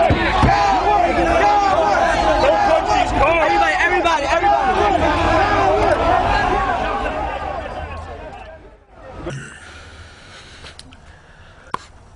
Okay, I could provide a lot of commentary on what you just saw, but I'll let the video speak for itself. The evening started off with a handful of Palestinian supporters and then grew and grew and grew for about 2 hours, up to 200 or probably 300. And the intensity got more dramatic and more focused as the evening went on. And then the imam had a call to prayer that you saw, and after that there was a fervor and excitement and agitation throughout the crowd. And as you saw, the crowd eventually wanted to go over to the side where the supporters of Israel were and to confront them, and they moved that way. And but for the police who pushed them back, there may have been some problems. But in any event, this was not Gaza, it was not Paris, it was not London, it was not even Detroit. This was Fort Lauderdale, Florida. We have a lot of work to do in 2009. Take care.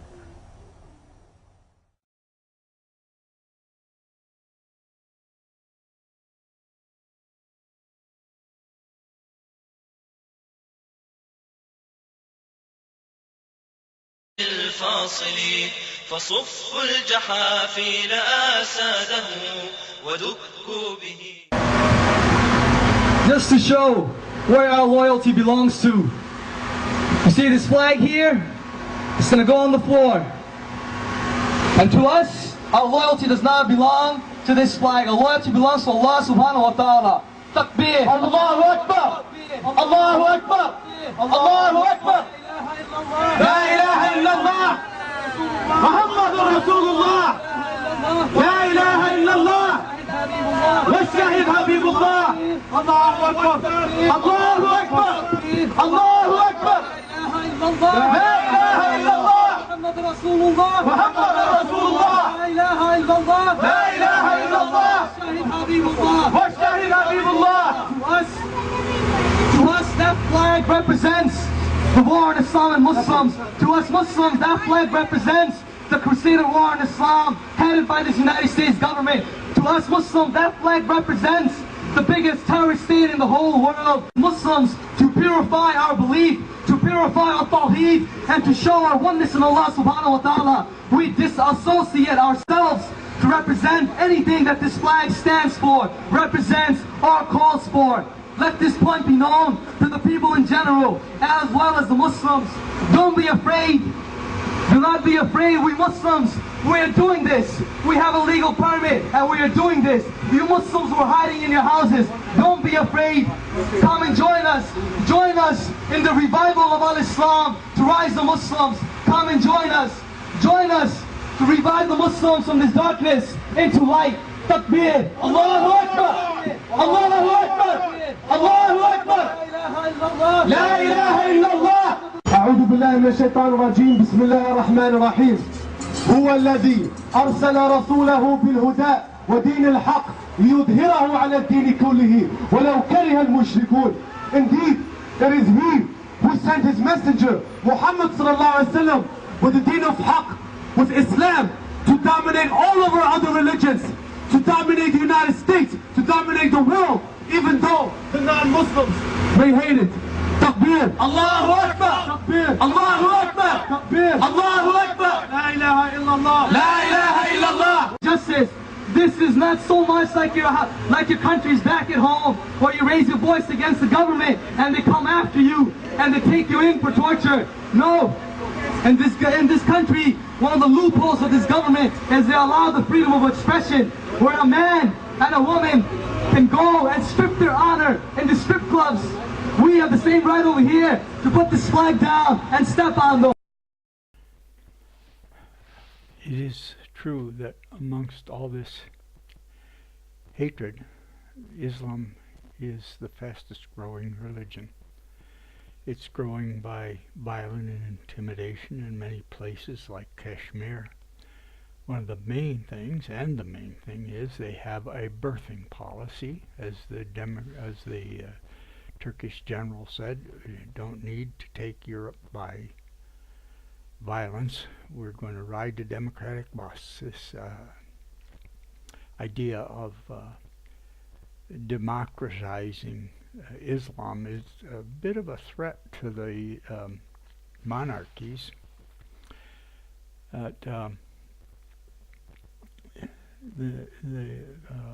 That will eventually be dealt with, but by Muslims. But let's look into the reality of it.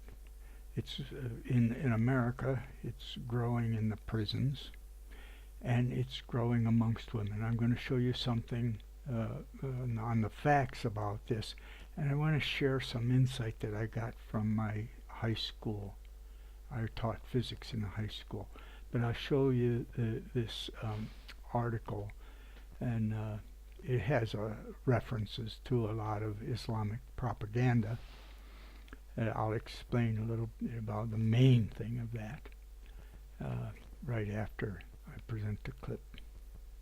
http://worldwideweb.geocities.com/Athens/Agora 4229 women. HTML. Why are so many women converting to Islam?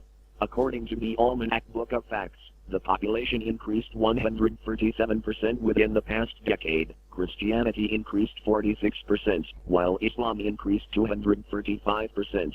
In a recent poll in the U.S., 100,000 people per year in America alone are converting to Islam. For every one male convert to Islam, 4 females convert to Islam. Why? It is clear why Christians are converting. This is some more of the popular Muslim propaganda filled with deception, and I will explain the deception I've explained a little earlier. But as far as the words being used here, the word Christian doesn't make a true person who has a relationship with God through Jesus the Christ. I'll explain that. And the word church doesn't represent today the reality of the Church of God, and I'll explain that. But let me start first of all, and I'll explain about women. First of all, the Christian would never convert to Islam, because to be a Christian in reality means that you accept that Christ died on the cross to remove the priesthood and rend that veil in the temple that gives us through Christ and our proper acceptance and repentance of our shortcomings to open direct relationship with God. No need for a building, no need for a priest. We have a direct relationship with God through Jesus Christ. And in Islam, that isn't true. First of all, Jesus is not the Christ. In Islam, he didn't die on the cross. He was not the firstborn Son of God sitting at God's right hand. He was just another prophet, very special, but another prophet. In the Quran, he made birds out of mud and blew on them and they flew away. And if you read the goofy gospel of infancy, gospel of Thomas, a false book that showed up 200 years after Christ, in that same book where Jesus made mud birds, he also murdered 2 of his friends, one for making the water money and another one for bumping into him. But that's another thing that Muhammad learned in his travels as a camel driver or a caravan. But so no real Christian would convert to a non-Christian belief system that violates the sacrifice of Christ and giving the direct relationship of God, and put themselves back under another priesthood. 12:1 Jesus removed the priests and temple veil that all could communicate directly with their source of existence. Matthew 27:50 Jesus, when he had cried again with a loud voice, yielded up the ghost. 51 And, behold, the veil of the temple was rent in twain from the top to the bottom, and the earth did quake, and the rocks rent. Now, the true church established by God through Christ, I will show from the scripture. 12:2 Jesus established the 2 Acts 2 sent ones, apostles, to find lost souls to establish home meetings. Luke 10:1 After these things the Lord appointed other 70 also, and sent them 2 and 2 before his face into every city and place, whither he himself would come. 2 Therefore said he unto them, The harvest truly is great, but the laborers are few. Pray ye therefore the Lord of the harvest, that he would send forth laborers into his harvest. 3 Go your ways, behold, I send you forth, as lambs among wolves. 4 Carry neither purse, nor scrip, nor shoes, and salute no man by the way. 5 And into whatsoever house ye enter, first say, Peace be to this house. 6. And if the Son of Peace be there, your peace shall rest upon it, if not, it shall turn to you again. 7. And in the same house remain, eating and drinking such things, as they give, for the laborer is worthy of his hire. Go not from house to house. Well, here's where I have a unique contribution to make. As Paul said when he was in Athens, and the polytheist Athens had made a place to worship the unknown God they didn't want to miss, and Paul operationally defined God to them. This is who we worship. In him we live and move and have our being. And I had the good fortune as a young man to live and move and have my being in God in this sense. When I was 11, my father was killed. A train hit the car on the way to work. When I was 13, my mother remarried and we moved from farm town to Kenmore, New York, town of Tonawanda. And this summer, my brother came back, who was not nice to me, and I had helped my mother raise 3 younger children, and I was no longer needed. So in the summer, I went back to the farm town I grew up in and worked on a farm. I told my mother I was going. She says, "You can't run away from home." I says, "I'm not running away from home. I'm telling you, what are you going to do, tie me to the bedpost?" So I went, and I spent the summer, and at the end of the summer, a friend, Jimmy Reynolds, and I hitchhiked out to Illinois and visited a friend, Roger Chaplin, that had gone into the Air Force and was stationed at Chanute Airfield. I did the same thing the next year, except I did it alone. Roger was at Davis Mountain Air Base in Tucson, Arizona, and after working the summer, I hitchhiked out there, and on the way back down into Mexico and back. So I went with nothing but the shirt on my back twice across the country. Actually, as soon as I turned 16, I quit school, worked in a factory for a while, and then went on the road selling magazines door to door, different city every week.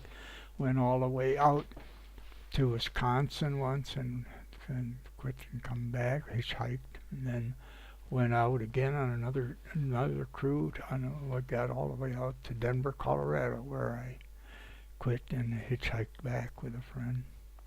So I had experience of traveling with money, living in hotels as a magazine salesman, and I had experience of traveling across the country, actually 4 different times, with nothing but the shirt on my back. Now, I met a different spirit in people. When I had nothing, I met wonderful people. Yes, there were homosexuals that picked me up, and I just say, "No, it's against my religion," and they left me alone. But and I had opportunity for crime. I said, "No, it's against my religion," and they left me alone. I have boys wanting me to join them in some mischief. At any rate, so I have some insight into why Jesus sent the 70, told them to take nothing for their journey and stay in the homes. Because it brings out a different spirit in people. And there's a truth to that can't be denied. The founding of the church, and Jesus, notice in the verses I had read there, that Jesus prayed for more laborers like that. He had the 70 pray for the Lord to send laborers into the harvest. What is that? That is people willing to go and look for lost sheep. In fact, oftentimes amongst the first 12 apostles, many of them went as husband and wife teams, and many of the churches in the 7 churches, the Byzantine Empire, the home churches were established by Peter and his wife. they've all been destroyed now and taken over by Muslims and the Turkish invasion of Christian land. But that was a former Byzantine empire containing Armenia and other parts. But at any rate, that's the insight I have. There's something very special about Christ's insight in the way he sent his ministers. And now I belong to a church where they're turning themselves into a priesthood again and making themselves feeding on the sheep rather than finding lost sheep, making themselves greatly honored priests. And another thing, they've corrupted it with women's liberation, and I will go into that in more detail because it's very important. It's one of the insights that, to some extent, exists in Islam. But I'll cite the scriptures first. 12:3 The church is not a building but the people that have direct communication with their source of existence through Christ's death on the cross, and they meet in the home of an elder, bishop. Philemon 1:2 And to our beloved Athia, and Archippus our philosopher, and to the church in thy house. Colossians 4:15 Salute the brethren which are in Laodicea, and Memphis, and the church which is in his house. 1 Corinthians 16:19 The churches of Asia salute you. Aquila and Priscilla salute you much in the Lord, with the church that is in their house. Romans 16:3 Greet Priscilla and Aquila my helpers in Christ Jesus, for who have for my life laid down their own necks, unto whom not only I give thanks, but also all the churches of the Gentiles. 5 Likewise greet the church that is in their house. Salute my well-beloved Epaenetus, who is the first fruits of Achaia unto Christ. Now, we didn't open the door on some really interesting territory having to do with women's liberation and the value of the stories in the Jewish Bible and the problems with the Jewish pride and materialism. But Bruno Bettelheim was a survivor of the Nazi concentration camp and ended up making a school for autistic children, professor of psychology and education at the University of Chicago, funded by the Ford Foundation. And I had the opportunity to speak with him, and I asked him if he was religious, and he said no. He had written books about the survivors of the Holocaust. He had studied kibbutzim, studied folk tales, many interesting things. He said no, he's not religious. He was Jewish. He's not religious, but he respected the Jewish Bible because when he studied folk tales in all the storytelling cultures that had a healthy culture all over the world, these stories showed up. Because of their value, they were kept in the storytelling cultures, like the story of the jealous brother, or various stories that have a moral to them that help teach the next generation, and the elders would tell these stories. Well, that has the spirit of truth in it.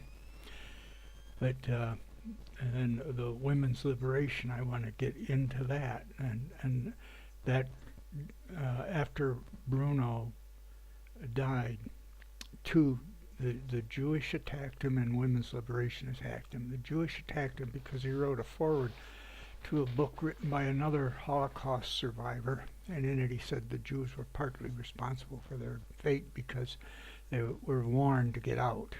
He was arrested on the way out, and I guess in Vienna, and they let his wife go, but that was in '38. But he said that he'd gotten rid of the family business and was leaving. He said the Jews were warned and that what was going to happen, to leave. and they were too tied to their material goods. Many of them sent their children out, but they didn't want to lose their homes and so forth. So he got in trouble with the Jewish for criticizing their materialism. And he got in trouble with women's liberation because he said that children needed the maternal nursing bond with their mother, that the lack of a healthy maternal nursing bond was the cause of autism. It's the truth, but I'll be in trouble and have been every time I talk about it. But if you study the great apes, they don't kill their babies, and they nurse them, breastfeed them to the equivalent of 5 or 6 years. Why are women genetically so close to the great apes? Why do they want to kill their babies, abort them, and why don't they want to breastfeed? The destruction of humanity has been over and over. Affluence, the wealthy women hire people and farm out to care for their children, and they don't get the care they need to grow up to be responsible, but yet they're from the higher class and they inherit the power, and they're narcissistic, sadomasochistic, and and they become priests and military officers. That's a little bit of a background, because Steve Pinker, professor at Harvard, gave a TED conference spoke at one of the conferences in the University of California on the myth of the noble savage. He didn't understand how the affluence had destroyed the Christian European culture. And it had destroyed the Babylonian culture, and it destroyed the Roman culture, and it is destroying this Saudi Arabian culture today, and go on and on. The women don't want to care for it. It's just destroying Chinese culture. The wealthy women want wet nurses and babysitters and servants, and so the children don't have that maternal nursing bond. All right, so let's get some insight into this. We're going to read about that women aren't to have authority over men and are to keep silence in the churches. Yes, women went along and were helpers, and women teach women and children, yes. But why do women not want to care for their children? That's what destroyed the communist revolution. It gave women that opportunity to reject marriage and child care, set up like the state could care for the children. And we've learned that that's a fallacy. Everybody's baby's nobody's baby, and the child needs that personal bond from the woman, that it knew her voice while it lived inside her. But I want to add here, you can get the women's vote and become a senator by saying it takes a village to raise a child. Health insurance.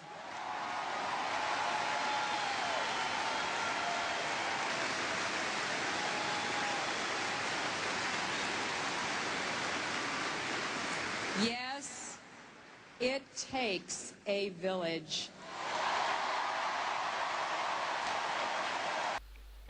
Now, so why are women so much different than great apes?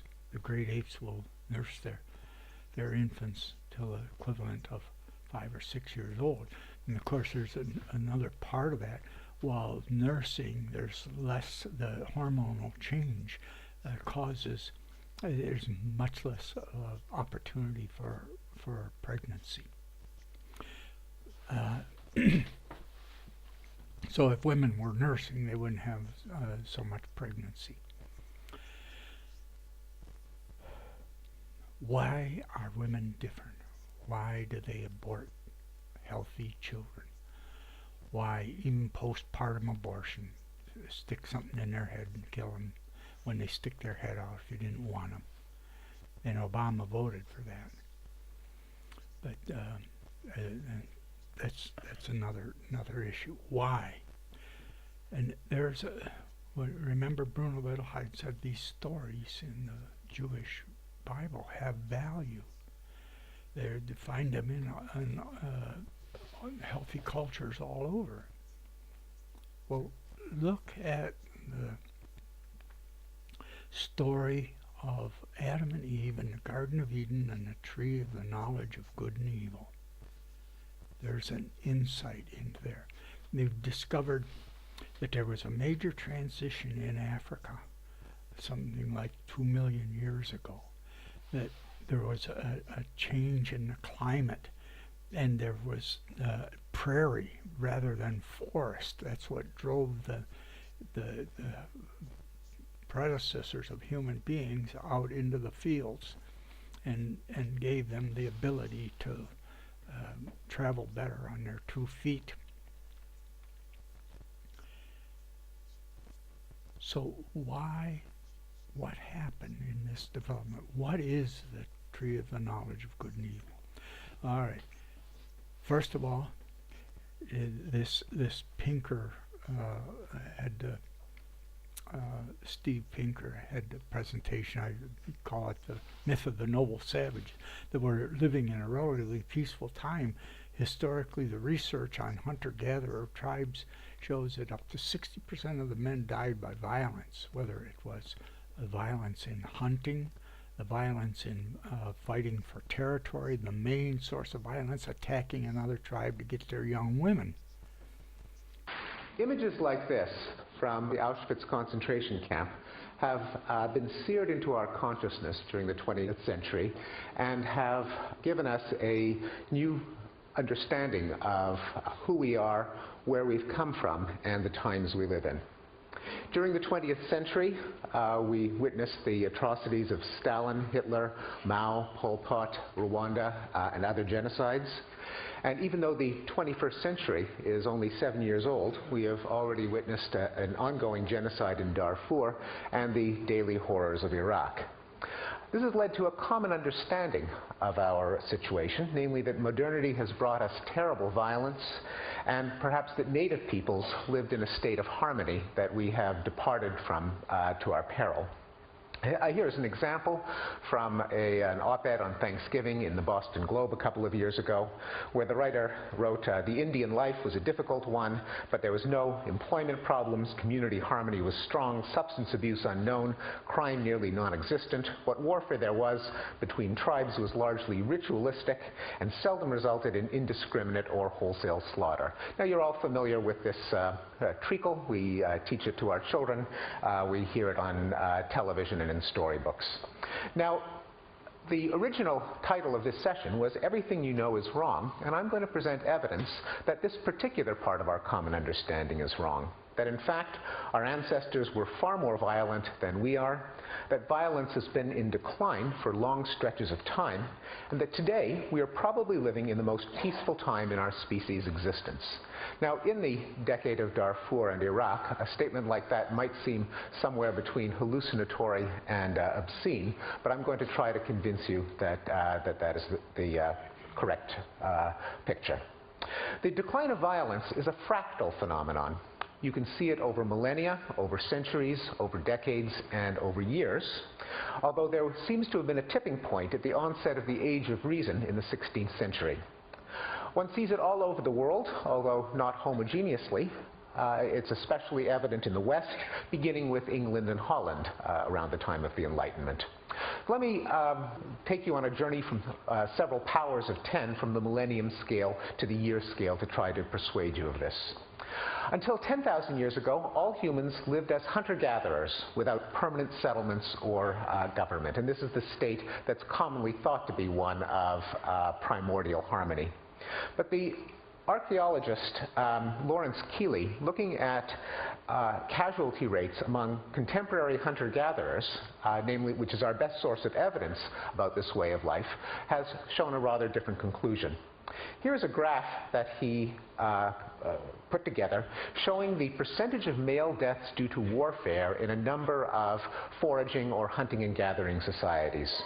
The red bars correspond to the likelihood that a man will die at the hands of another man as opposed to passing away of natural causes in a variety of foraging societies in the New Guinea highlands and the Amazon rainforest.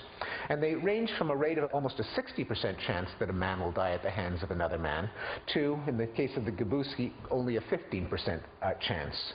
The tiny little blue bar in the lower left-hand corner plots the corresponding statistic from the United States and Europe in the 20th century, and it includes all the deaths of both world wars. If the death rate in tribal warfare had prevailed during the 20th century, there would have been 2 billion deaths rather than 100 million. And that meant that the women for millions of years have been, and just like before that, you see the poor dogs and cats and being attacked and raped when they're in heat, but they still care for their babies. Why don't women? Now, Pinker had this research, it had the insight that the women have been taken by violence from an animal level. The need for somebody from outside the tribe is real because you need the genetic suppression of the shared bad genes cause degeneracy if you marry a close relative. But have an offspring with a close relative, called inbreeding. At any rate, that's another part of royalty in Europe, degenerating through inbreeding. But that besides the lack of a maternal nursing bond and a maternal homemaker for the first 5 or 6 years of their life. But now, what's this tree of the knowledge of good and evil? The women didn't do the hunting. The women didn't do the fighting. The women's responsibility, the female responsibility, was to care for having the care for the day, to make a home for the children, provide food, to gather, not hunting, gathering. The male responsibility was to protect the community and to hunt the larger animals. They were bigger. But male work had to do with reasoning from the past to plan the strategy for the attack, whether hunting or attacking another tribe or defending against a tribe. They had to think ahead. They had to use logic. They have about 2 billion more brain cells. They have right and left hemisphere separation. One hemisphere is logical, digital. The other is pattern, nonverbal. Women, it's mixed up between the 2 hemispheres. They don't need that specialization. They need more integration. The here and now. That's one of the reasons why when a woman has a stroke, she's less apt to lose her speech ability, because in a man it's centered in the logical area, and the women have that in both hemispheres, their cerebrum. But so men and women are different because they need to perform different tasks in preparing for the next generation, caring for it here, or providing for the protection or getting the new blood. So here's the females going through this, being taken by violence for millions of years. Why are they different than the great apes? The tree of the knowledge of good and evil. Logic developed, logical association. The men probably first knew they were fathers. They could associate past and future more. They weren't living in the here and now. they had developed a brain to plan strategies in the past to plan for the future. So here we have some insight. Genetically, for millions of years, women developed a contempt for the men who were raping them. At the same time, the ones that went along to get along were the ones that survived. So that's part of their genetic background for millions of years. All right. And then comes along this tree of the knowledge of good and evil. The development of logical ability to associate the child with the man that raped her.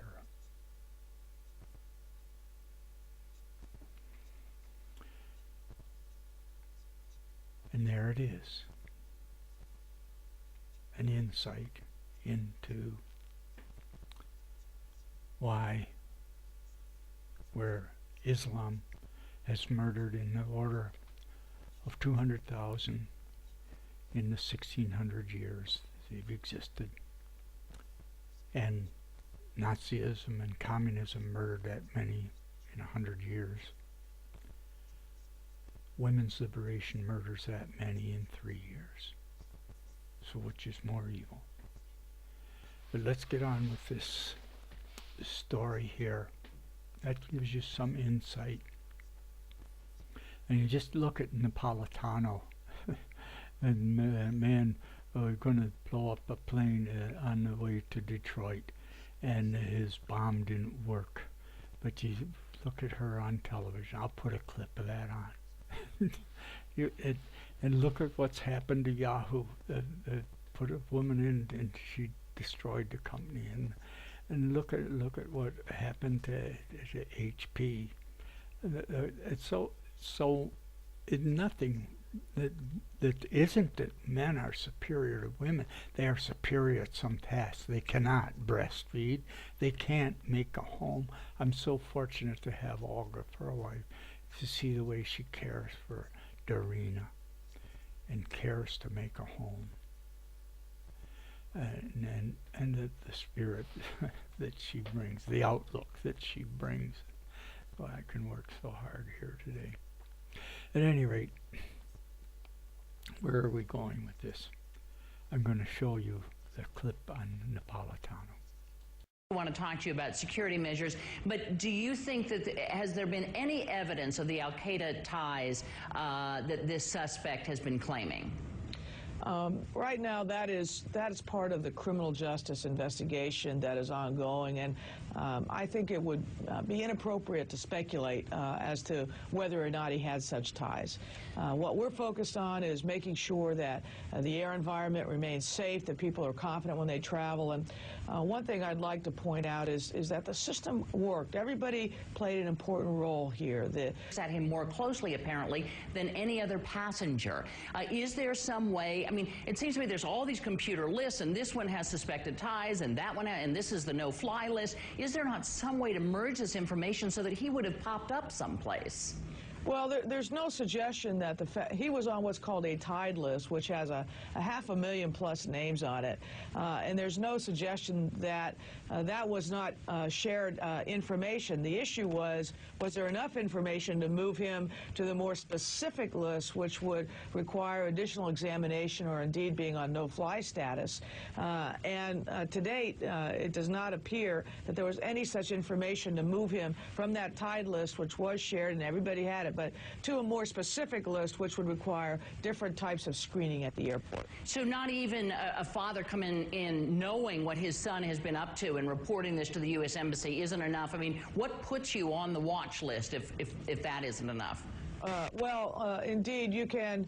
Let's not get into that because for one thing, we need to ascertain exactly who said what to whom and when. But also, you have to understand that you need information that is specific and credible if you're going to actually bar someone from air travel. He was on a general list of over 500,000 people. Everybody had access to it. I'd like to give one more insight before we move away from the fact that 4 American women to every American man are converting to Islam. They're not talking about how many are converting from Islam to Christianity, but that's a different matter. But I do have some insight. I taught physics at Sweet Home High School, and part of the process of trying to integrate the inner city after Johnson's failed policies of providing housing in the inner city, and they ended up being places for gangs, and they had the inner city riots in the 60s, and part of the strategy to deal with the problem was just spread the inner city people out into the suburbs. The subsidized housing had been all clumped in the city, and then they started building apartments for subsidized housing in the affluent suburbs.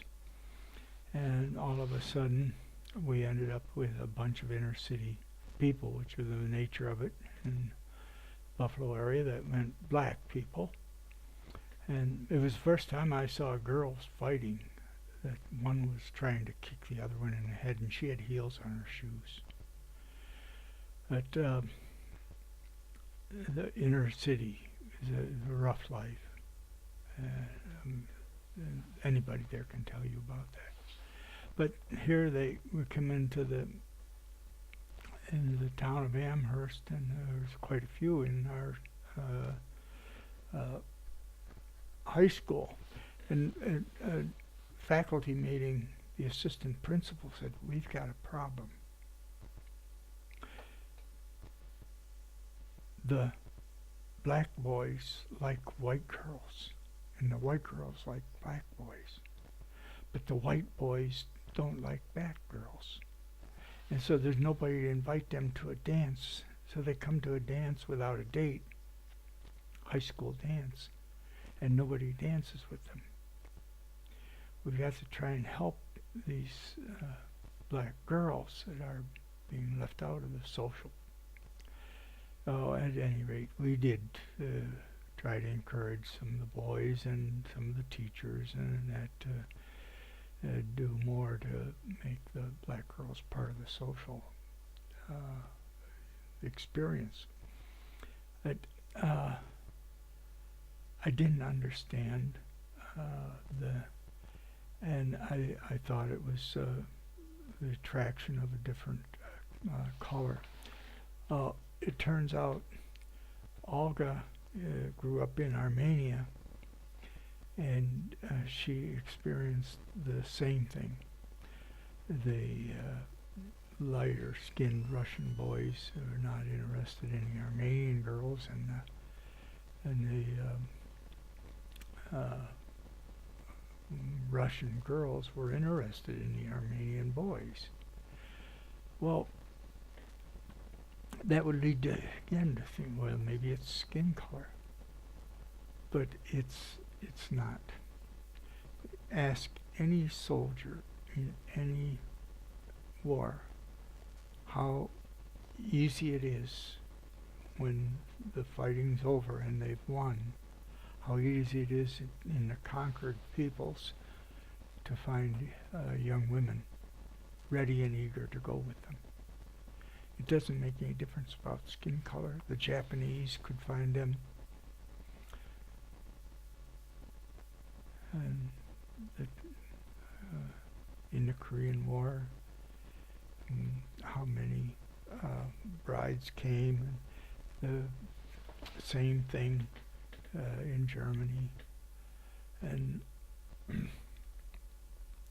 the insight is that for millions of years, women were taken by violence, and those that resisted were the losers.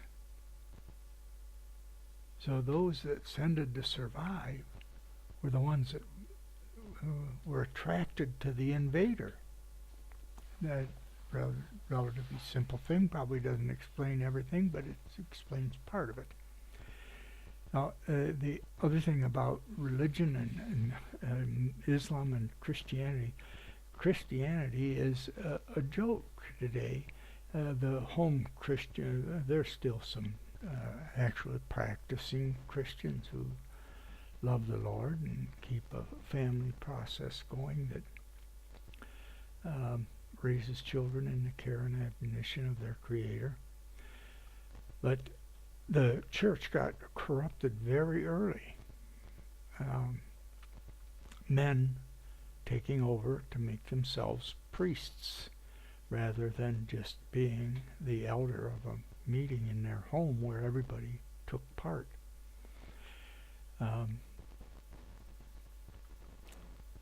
The power of the worldly church with its priests was again women. That's why you could roll a bowling ball down the aisle in a church in Europe today and in many in America, and it wouldn't hit anybody, because women are leaving the church. They don't need it anymore.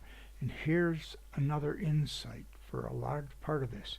Women learn to use other men and the priests and the tribal elders against their man.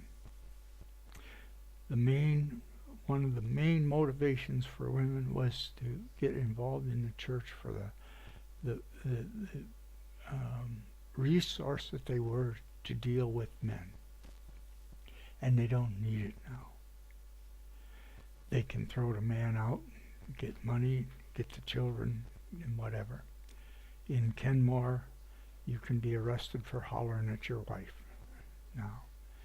I sit there and listen to women hollering at their children in such a way that just makes me sick, and there's no arrest for that. But at any rate, that's another insight. And I'm going to stop this now and get on with it. 12. For in these home meetings of professing Christians, all men give a testimony and prayer, and all take part in singing hymns. Matthew 18:24. Where 2 or 3 are gathered together in my name, there am I in the midst of them. 1 Corinthians 14:26. How is it then, brethren, when ye come together, every one of you hath a sum, hath a doctrine, hath a tongue, hath a revelation, hath an interpretation? Let all things be done unto edifying. 1 Corinthians 14:29. Let the prophets speak 2 or 3, and let the other judge. 30. If anything be revealed to another that sinneth by, let the first hold his peace. 31. For ye may all prophesy one by one, that all may learn, and all may be comforted. 32. And the spirits of the prophets are subject to the prophets. 33. For God is not the author of confusion, but of peace, as in all churches of the saints. 34. Let your women keep silence in the churches, for it is not permitted unto them to speak, but they are commanded to be under obedience, as also saith the law. 35. And if they will learn anything, let them ask their husbands at home, for it is a shame for women to speak in the church. 36. What? Came the word of God out from you? Or came it unto you only? 1 Timothy 2:11. Let the woman learn in silence with all subjection. 12. But I suffer not a woman to teach, nor to usurp authority over the man, but to be in silence. 13. For Adam was first formed, then Eve. 14. And Adam was not deceived, but the woman being deceived was in the transgression.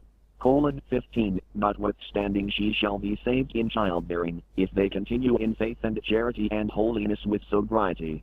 Philippians 4:3. And I entreat thee also, true young fellow, help those women which labored with me in the gospel, with Clement also, and with other my fellow laborers, whose names are in the book of life. Yes, the Bible does say that women are not to teach or have authority over men.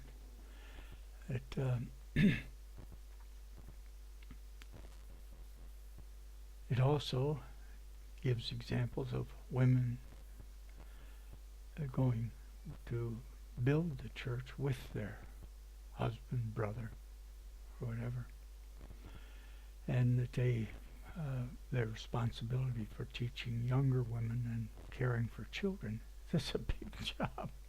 And the most important job, I learned that teaching high school, the little good I could do by the time they were, I was teaching physics. I had the cream of the crop, but I knew that I had 3 children, and I knew by the time they got to school, there was a child development study all 3 children were in. I wished it would appeared on the internet that showed that the first 5 years are the most important of those.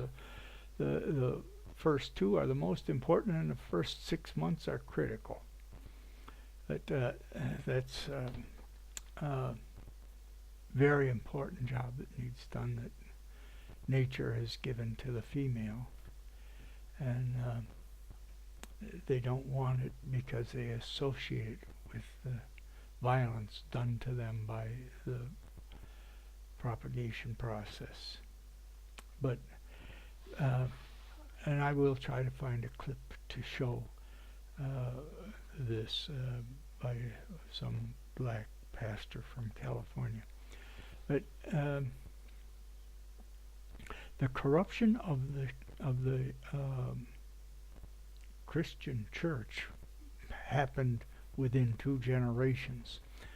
The Catholic Church did serve a very wonderful process in the Gnostics, invented all kinds of goofy things, including that infancy gospel of Thomas that Muhammad quoted out of.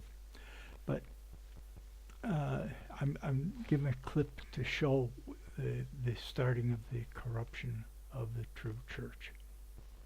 12:5 Men corrupted the church by reestablishing a priesthood between men and God. 3 John 1:7, because that for his name's sake they went forth, taking nothing of the Gentiles. 8 We therefore ought to receive such, that we might be fellow helpers to the truth. 9 I wrote unto the church, but Diotrephes, who loveth to have the preeminence among them, receiveth us not. 10 Wherefore, if I come, I will remember his deeds which he doeth, prating against us with malicious words, and not content therewith, neither doth he himself receive the brethren, and forbiddeth them that would, and casteth them out of the church.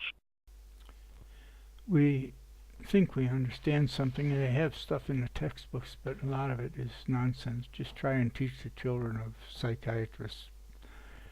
But what I want to say here about this corruption of the church, of Christ's home church, the one that Jesus died on the cross for, the one that he set up his 2x2 servants to go and spread the news to the lost sheep of God's congregation. It has the natural power. I mentioned how different it was traveling with nothing.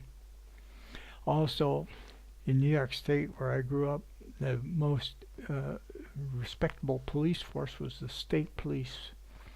The local police tended to get corrupted, but the state police were moved around. They didn't have time for corruption to set in. So the Lord's method of going as strangers has that property to it. The other is, if you've ever been to an AA meeting,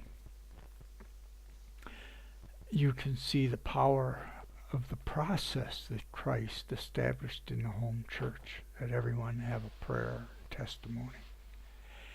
And the difficulty that women have in caring for their children, the rules that give the men the authority, they're there. And I'll find that clip for you on the men from California.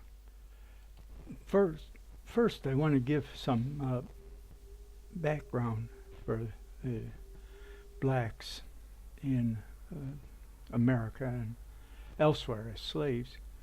But before that, I'm going to start with present-day public testimony of an Islamic woman about what the Islamic ministers, imams, and so forth have told her about having Christian women from the countries where jihad is going on, having them as slaves, and how it keeps their Islamic women pure, that the men can have these sex slaves. Pay attention to this video, because it talks about taking white Christian women slaves from where they're fighting in Russia. They're sending them from Saudi Arabia and all over to fight jihad here. Take a look at this. فقلت شنو قانون الجواري؟ فقالوا قانون الجواري يعني قال المفتي قانون الجواري إن لازم تكون دولة مسلمة غازية، دولة مسيحية أو سوري أو دولة غير ليست على دين، ليست على الدين الإسلامي، وأسرى، يعني لازم يكون أسرى حرب. يعني قلت هل هو حرام؟ قال لا، بالدين مو حرام. الجواري ليس بالدين حرام، بالعكس الجارية قانونها غير عن قانون الحرة. الحرة عورتها اسمه كلها إلا وجهها ويدها، أما الجارية من السرة وتحت، يعني تختلف جدا عن الحرة. والحرة لازم بعقد زواج، وهذا الجارية لا، فقط يشتريها وخلاص كأنها يعني تزوجها، فتختلف الجارية عن الحرة. فش اسمه طبعا هم كذلك هنا بالكويت سألت ناس مختصين متدينين وهذا، فقالوا لي يعني قالوا لي صح مشكلة استغفر الله يا ربي الرجل أو الرجل على دين، يعني مو إلا ملتزم حيل، يعني كل رجل سوي بدينه يعني ويكون عنده خير. الحل الوحيد إنه لازم يكون عنده يعني إذا لا يريد أن يأتي نساء بالحرام، يعني إذا كان يعني مبتلى بالفتنة، إنه يعني هذا هو الموضوع، إنه يعني يشتري جواري. أنا صراحة أتمنى أن يسنون قانون لهذه الفئة ويفتحون يعني الباب لهذا مثل ما فتحوا باب الخدم المكاتب وهذا، يفتحون باب الجواري ويسنون قانون صحيح. يعني إحنا ما نبي عيالنا يعني يضيعون بالهاوية استغفر الله يا ربي اللهم استغفرك واتوب اليك بالزنا والقذورات هذه. وان شاء الله يا ربي يا كريم خير. وانا الصراحه انا الدول اللي اشوف انها يعني مثل شيشان اللي هي بينها حرب وبين دوله ثانيه، اكيد في اسرى، فروحوا اشتروا هذول الاسرى، يعني مو افضل يذبحهم الجوع هناك، روحوا اشتروهم وش اسمه شغلوا هذا وبيعوهم على التجار بالكويت. Now I'd like you to look at another video. First of all, did you notice in that last one talking about going into Chechnya? That's about 150 miles from here, and we hear stories of occasional men being rescued from their prisons and the Islamic farms and so forth, kept in impoverished conditions, so they're no threat but able to work. But women are being such slaves. Today, Russian Christian women have been taken to the Islamic countries as sex slaves. But now look at what is happening to the black children where they're taking over Christian black children in Africa. Christian boys kidnapped from the villages are confined to an Islamic school where they are made to study the Arabic language and memorize the entire Quran. Rising for prayers before dawn and studying until the late hours of the night, they are indoctrinated into the strict teachings of the Islamic faith. Those who refuse to cooperate are beaten and chained until they improve their studies. They must give up playing. Playing is harmful. It doesn't allow them time to study. Anyone who misbehaves, he's whipped so that he doesn't play anymore. When his colleagues see him being whipped, he will stop playing and become afraid. The Quran is difficult. If they do not work hard, they will not be able to memorize it all. A lot of the footage that we have received from these nations, some in Sudan, show young boys being beaten, show them chained, walking down these dusty paths around the school compound with chains. In one school, they have to write on a small board that they carry with them Quranic verses, and then wash this board and drink the water. And their teachers tell them that drinking this water causes them or helps them to memorize this faster. Young girls have also been kidnapped and sold as concubines, or given over to the sexual pleasures of the Islamic soldiers. Girls as young as 9 have been repeatedly violated. Tens of thousands of children have disappeared, hidden away by radical Muslims seeking to create a new generation void of any Christian faith. Christian men who refuse to submit to the Islamic movement have been imprisoned, beaten, and oftentimes mutilated. Others have been hung, nailed to trees, or drowned in the River Nile.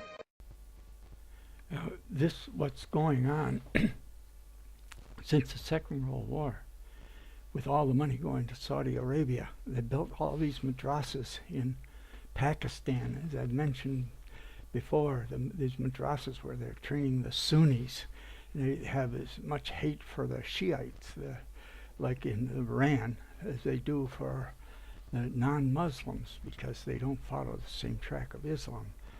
In Pakistan, there's so many of these madrasas teaching this hatred. They've blown up over 80 mosques, Shiites mosques, since 9/11, killing thousands of people. We don't hear or see the reality of this. And the same thing is true all over the world now. If you look at the Saudis sending out this hate literature and founding madrasas, you can send your children for free to these things. They're drowning in oil money. Just like last week, the Saudi prince worth, they figure, $20 billion, put on a big art show in Paris, and talking about peaceful Islam and all this propaganda that's just nonsense, funded by gas dollars. And that society, Saudi, and with all the money they're hiring, their children aren't being given the love that they need to grow up to be healthy human beings, to be able to have any loving relationship with their source of creation. They'll have the sadomasochism and homosexuality and so forth. But that's not against that the children need protected, that they have the love they need to be able to grow in the ability to care for others and care for themselves. At any rate, let's go on with it now. Now, what's being done to blacks and Christians is terrible, but it's a hidden history that is denied, just like the Turks deny the Armenian Holocaust in the land of what used to be the 7 churches, where the Christians are being murdered with impunity. But look at this history of blacks under Muslims, and how they're treated and have been treated, and what the foundation of slavery really was. I must admit that I too, among hundreds of millions of educated people, was under the impression that the African slave trade was the sole responsibility of the Christian Europeans, the white race. That is, until I started exploring the subject in greater depth, and especially after reading an incredibly enlightening book called The Legacy of Arab Islam in Africa by John Alambila Azuma. My whole perspective and understanding has changed dramatically, and I would like you to tell us more about this subject. The success of Muhammadan Islam in deceiving, misinforming, deforming and contorting both history and reality over a period of almost 1400 years has been astounding. That is, until now. The greatest tragedy about this particular subject is that most of the descendants of African slavery, the black people in the Americas, around the world, as well as among the African blacks, are totally ignorant of the actual facts. Before we lose the concentration of our listeners, I would like to make the following statement and then prove it. That the worst, most inhumane and most diabolical institution of the black African slave trade was initiated, refined, perpetrated and implemented by the Mohammedan Arabs and later aided and abetted by the black converts to Mohammedan Islam. I predict that, as usual, the two subcultures, those of denial of facts and of political correctness, will attack us without once disproving a single statement and or conclusion that we make. Slavery was not created by the white races, because it has existed throughout human history and practiced by every tribe, culture, civilization, racial group and religion. In fact, the very word slavery has its root in the name Slav, based upon the Slavic peoples of Europe who were subjugated by other Europeans. It is not common knowledge that the Arabic word abd is synonymous with the meaning of slave.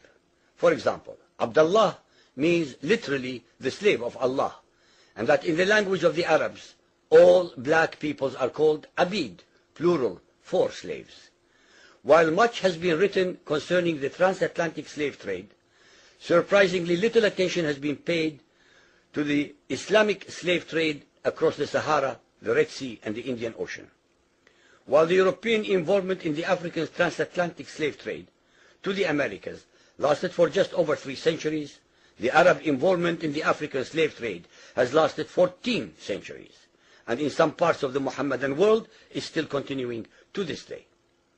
The birth of Mohammedan Islam and its conquests brought about the birth of institutionalized, systematized, and religiously sanctioned slave trade on a massive and global scale. In fact, the Quran allows the taking of slaves as booty or reward for wars of aggression against any and all unbelievers, most of the human population.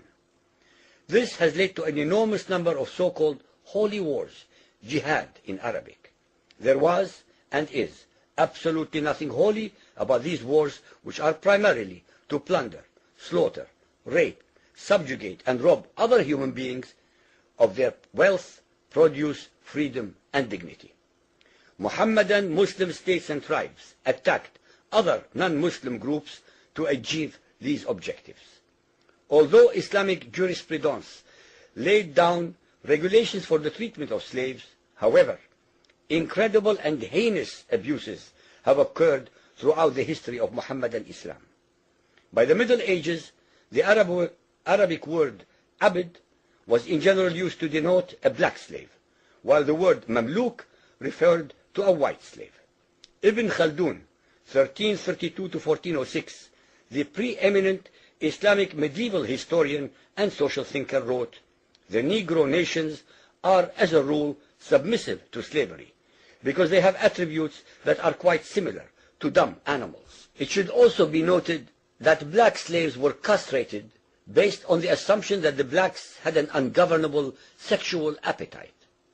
When the Fatimid Caliphate came to power in Egypt, they slaughtered all the tens of thousands of black military slaves and raised an entirely new slave army. Some of these slaves were conscripted into the army at age 10. From Persia to Egypt to Morocco, slave armies from 30,000 to up to 250,000 became commonplace. The Islamic slave trade took place across the Sahara Desert, from the coast of the Red Sea, and from East Africa across the Indian Ocean. The Trans-Sahara trade was conducted along 6 major slave routes. Just in the 19th century, for which we have more accurate records, 1.2 million slaves were brought across the Sahara into the Middle East, as well as a further 450,000 down the Red Sea and 442,000 from the East African coastal ports. That is a total of 2 million black slaves, just in the 1800s. At least 8 million more were calculated to have died before reaching the Muslim slave markets. A comparison of the Islamic slave trade to the American slave trade reveals some extremely interesting contrasts. While 2 out of every 3 slaves shipped across the Atlantic were men, the proportions were reversed in the Islamic slave trade. 2 women for every man were enslaved by the Muslims. While the mortality rate of slaves being transported across the Atlantic was as high as 10%, the percentage of slaves dying in transit in the Trans-Sahara and East African slave market was a staggering 80 to 90%. While almost all the slaves shipped across the Atlantic were for agricultural work, most of the slaves destined for the Muslim Middle East were for sexual exploitation as concubines, in harems, and for military service. While many children were born to the slaves in the Americas, the millions of their descendants are citizens in Brazil and the United States today. Very few descendants of the slaves that ended up in the Middle East survived. While most slaves who went to the Americas could marry and have families, most of the male slaves destined for the Middle East were castrated, and most of the children born to the women were killed at birth. It is estimated that possibly as many as 11 million Africans were transported across the Atlantic, 95% of which went to South and Central America, mainly to Portuguese, Spanish, and French possessions. Only 5% of the slaves ended up in what we call the United States today. However, a minimum of 28 million Africans were enslaved in the Muslim Middle East. Since at least 80% of those captured by Muslim slave traders were calculated to have died before reaching the slave markets, it is believed that the death toll from 1400 years of Arab and Muslim slave raids into Africa could have been as high as 112 millions. When added to the number of those sold in the slave markets, the total number of African victims of the Trans-Saharan and East African slave trade could be significantly higher than 140 million people. What is obscene about this whole subject is the Mohammedan, Muslim, and Arab culture of denial regarding their complicity in the African slave trade, as well as the ignorance of black Muslims about the reality of their past and present conditions. The statistics and reports above are based upon the logbooks kept at the African slave ports, ship logs, travelers' reports, eyewitness accounts, etc. Ladies and gentlemen, the facts and reality of Mohammedan Islam's complicity in the slave trade and their inhuman depravity are infinitely more devastating, more staggering, and more incomprehensible than all the nightmare fictions in the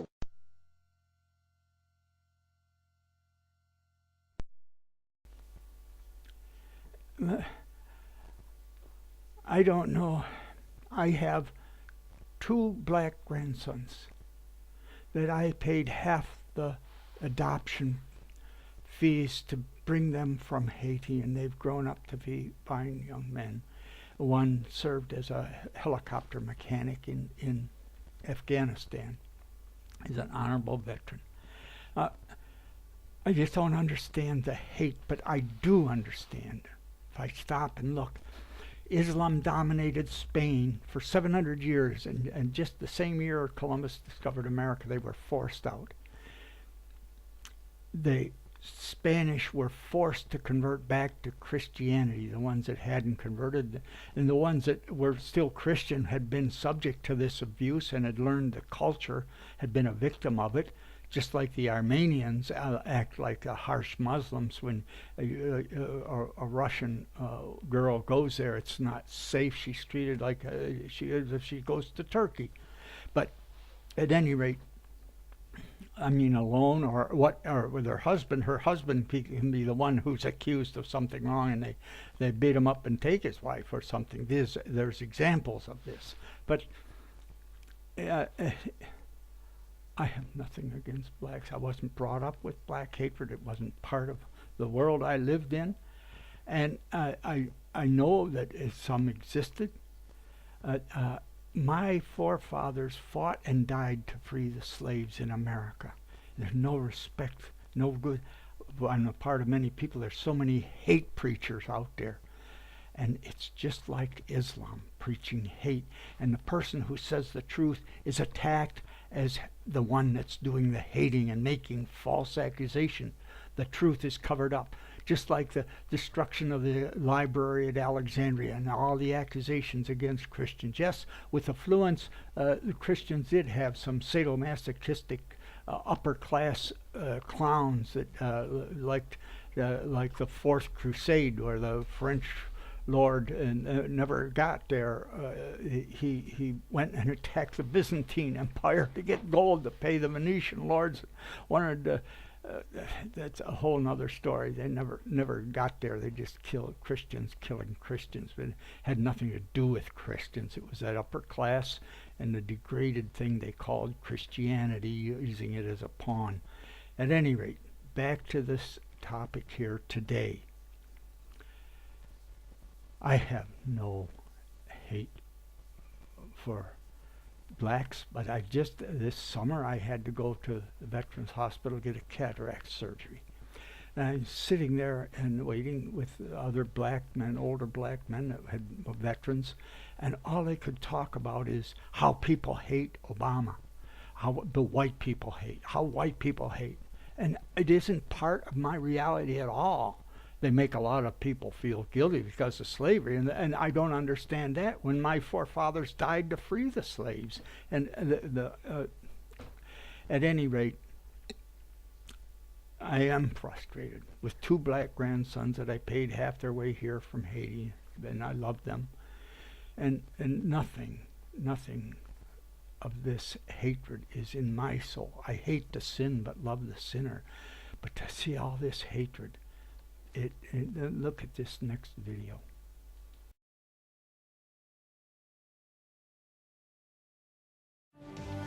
And tonight on our Great American panel, he's the founder, president of the group Bond Action, Brotherhood Organization for a New Destiny, of which I'm a board member. Reverend Jesse Lee Peterson is here. I say that just for Howard Kurtz because he whines about it like a big baby every time I don't mention it. I know. She's a columnist and Fox News political analyst. Kirsten Powers is with us. He's currently the state treasurer of the great state of Indiana and also running as a Republican Senate candidate in that state. You're beating right now. Richard Murdoch is with us.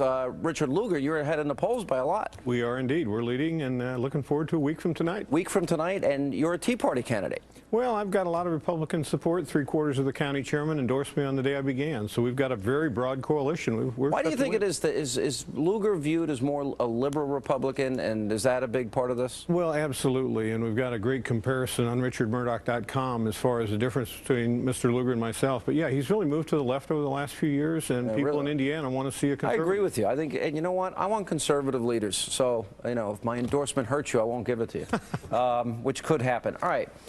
Kirsten, you got to admit and agree with me. Look, the president has every right to take credit for making a pretty gutsy decision on bin Laden. I said that from day one. But the reality is he didn't support the policies. We had Jose Rodriguez on the program last night. He was the one who implemented the waterboarding, enhanced interrogations of Abu Zubaydah and Khalid Sheikh Mohammed. He did it. I mean, after approval from our Justice Department. But Obama did not support those policies. So if Obama had his way, we wouldn't have gotten the intelligence that got bin Laden, that allowed him to make that decision. This president then goes out and attacks Mitt Romney. Oh, he wouldn't have made the brave decision I did. Isn't that dumb politically? There's a little dispute over what you're saying and whether or not that intelligence was necessary, but I do agree that what he's doing isn't right. However, I don't normally do this. I don't normally hijack you. But I did not know that I was going to be sitting here with Reverend Peterson tonight, who I have some very serious issues with in terms of some of the You're hijacking my show? Some of the misogynist things you have said about women in your sermon about how women have created a shameless society and most women are little whores, and that it was okay to call Sandra Fluck a slut, and that you shouldn't put women in powerful businesses, and that if you leave women alone in the family, they destroy the family. I don't know if you noticed or not. I don't know if you noticed or not, but the liberal Democrat women are calling themselves whores. They came out with a so-called group of women who are within the Democratic Party, and they are admitting that they're whores. and they're saying that they're proud of it. Are you talking about that group that protested? That group that protested. It's a completely different thing. And I'm okay with that. I just don't want to pay for it. No. If these women, the liberal women, want to have sex out of wedlock, they want condoms. Women are creating a shameless society, and they are destroying the family, and they shouldn't be put in powerful businesses. Address that. Women should not be in powerful businesses. I think that most people, most Americans know that liberal women are destroying the family. You said women. They hate men. They hate society as it is. That is absolutely false. Sean, do I hate men? Even when they're teaching, you started this. I'm letting you two go. Even when they're teaching in the public school system, they're teaching everything but academic. You are a pastor distorting God's word for misogyny, for misogynist purposes. What do you mean?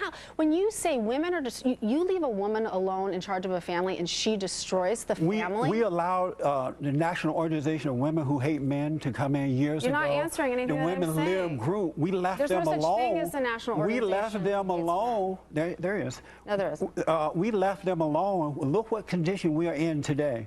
Out of wedlock birth, abortion. All right, I got to step in because I can't let the hijacking go on forever. But I'm telling the truth about this. I gave you every opportunity. Do you want to ask him any other question?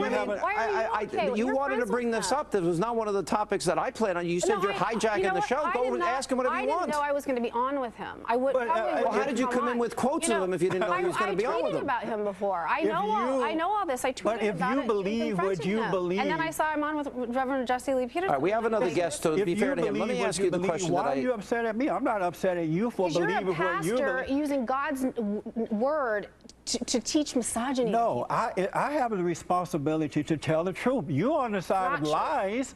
Why should I be on the side of truth? And it's the truth that's going to make us free. Somebody got to tell the truth, so I tell the truth. That's not there is an order it's to not life. True that women it is true. Liberal women policies are bad for families. They're bad for the country. Right, now I got to take a break. They're bad for America. Let me ask you, as a candidate, what did you think of the use of the bin Laden killing by the president against Mitt Romney? You know, I think it's a sad thing. I think there's something in the water of Washington. When people have been there a while, they feel they need to claim credit that doesn't really belong to them. And it seems others want to sit back and not say anything about it.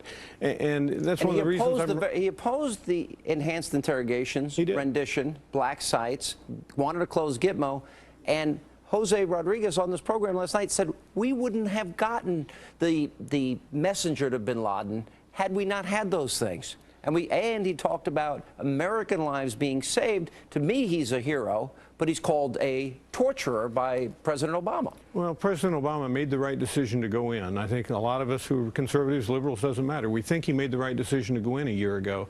But now when he's trying to take credit for it, I think that's rather unseemly. He's desperate. I think it's going to backfire. Yeah, he's desperate, though. He can't run on his failed policies, so he's got to find something that looks good in order to We got to take a break. We'll see if Kirsten hijacks the next segment of the show. More with our great, great, great American panel. Straight ahead.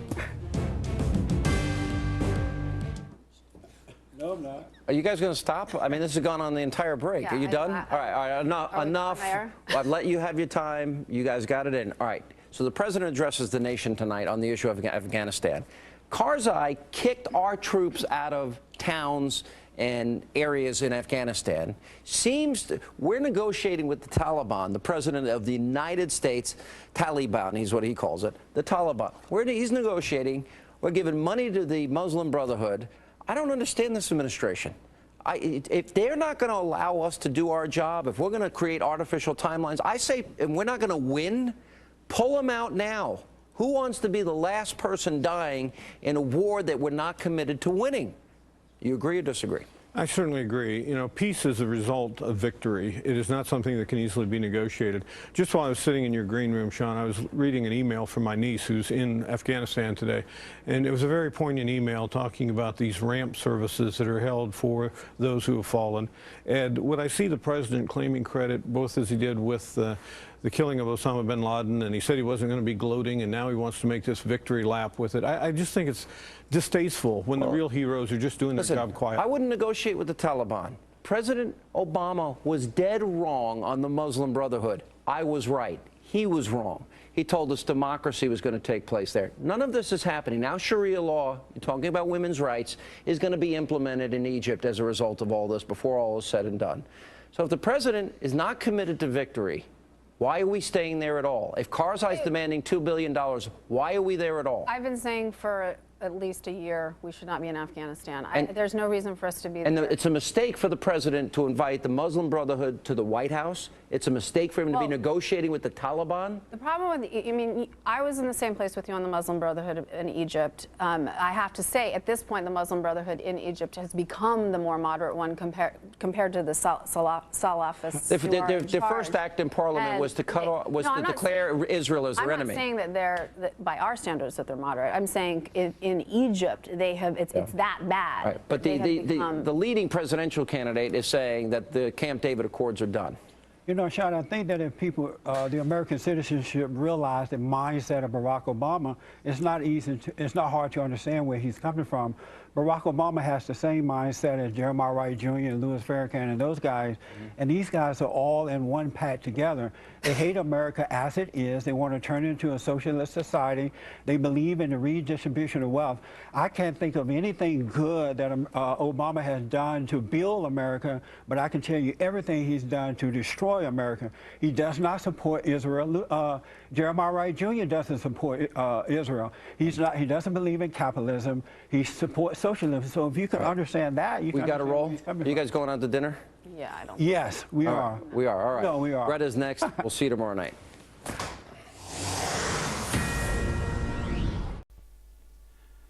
All right, I want to finish this up with some talk about the church. I'm going to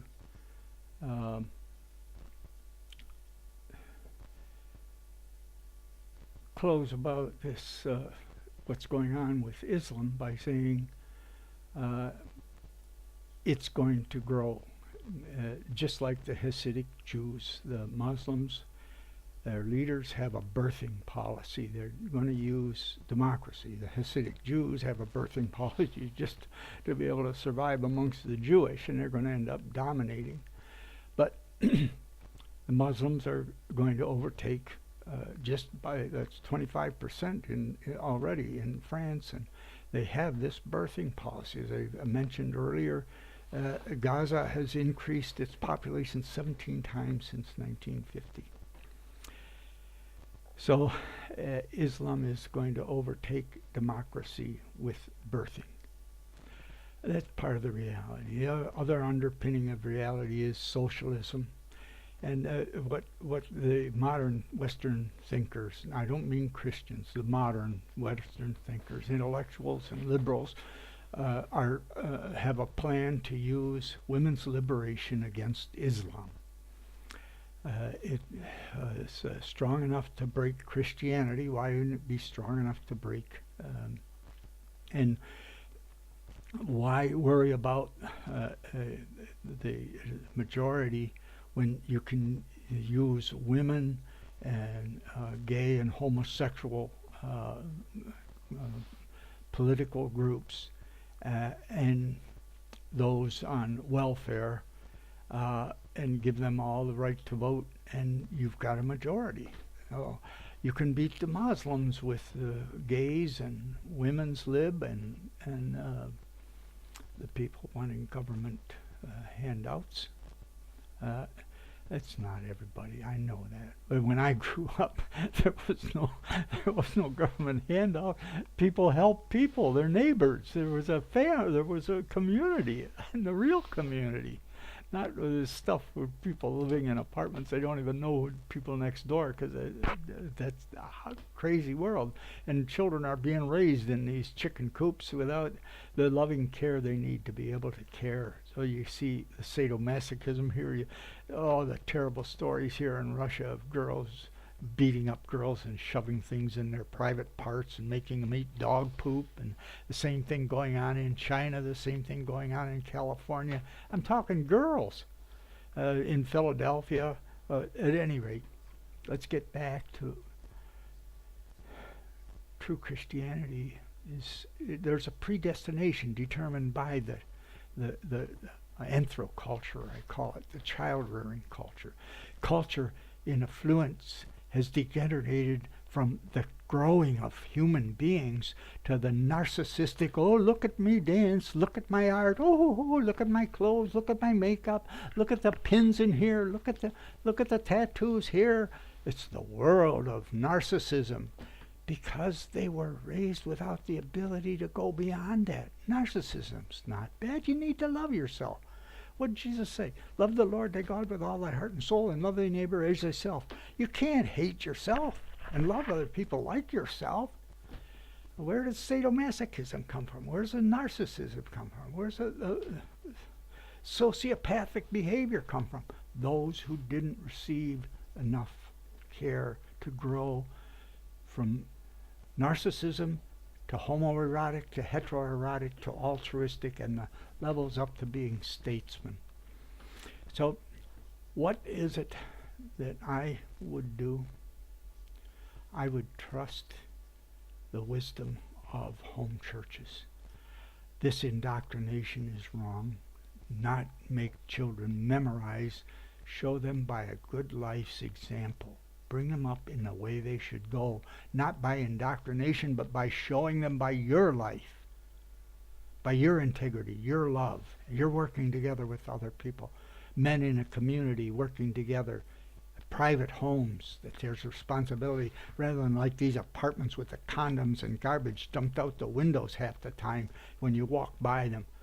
And you go to an area where it's private homes, and I don't mean the giveaway that homosexual congressman set up that caused this current collapse of the American economy. With he wanted to do good things, and so he changed the government policy to let people have their private home, but with false financing, so they didn't have to be responsible people. And it inflated the housing market to the point it was in economic collapse, along with Bush's spending for the wars in Afghanistan and so forth. But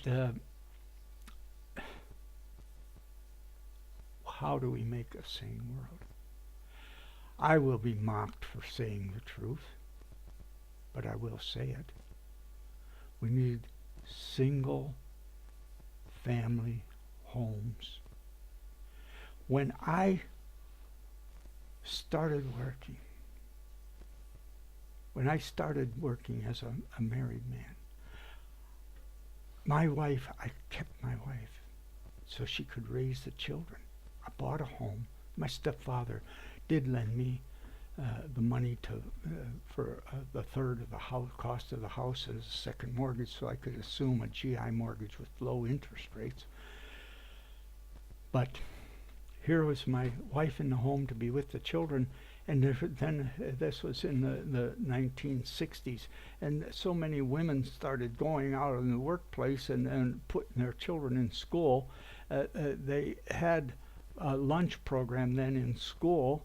Our children came home for lunch, and then after a couple of years, after a year or so, they stopped letting children come home for lunch because it was too long to wait for them to return to school. And the other children that were, the majority of them by that time were staying there for lunch because they had no mother in the home.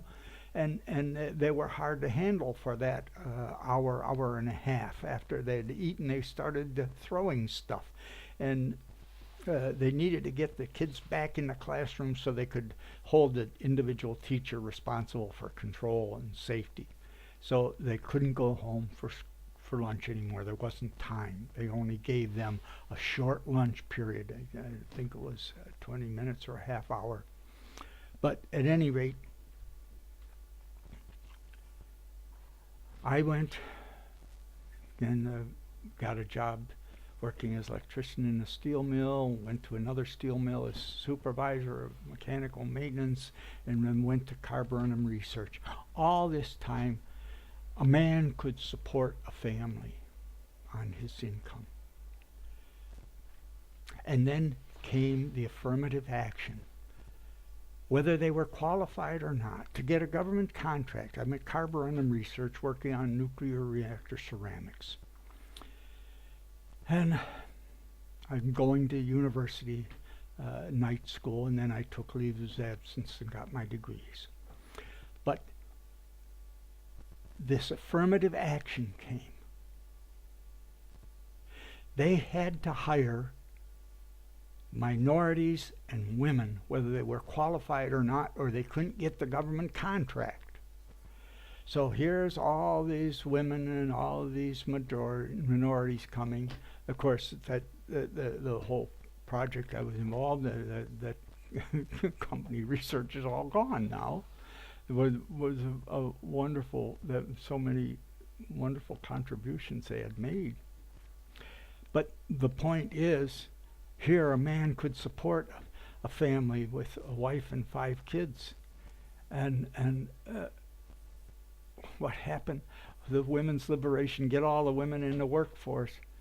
Now a man can't afford to raise a family. And there's a problem, how do you put everybody to work?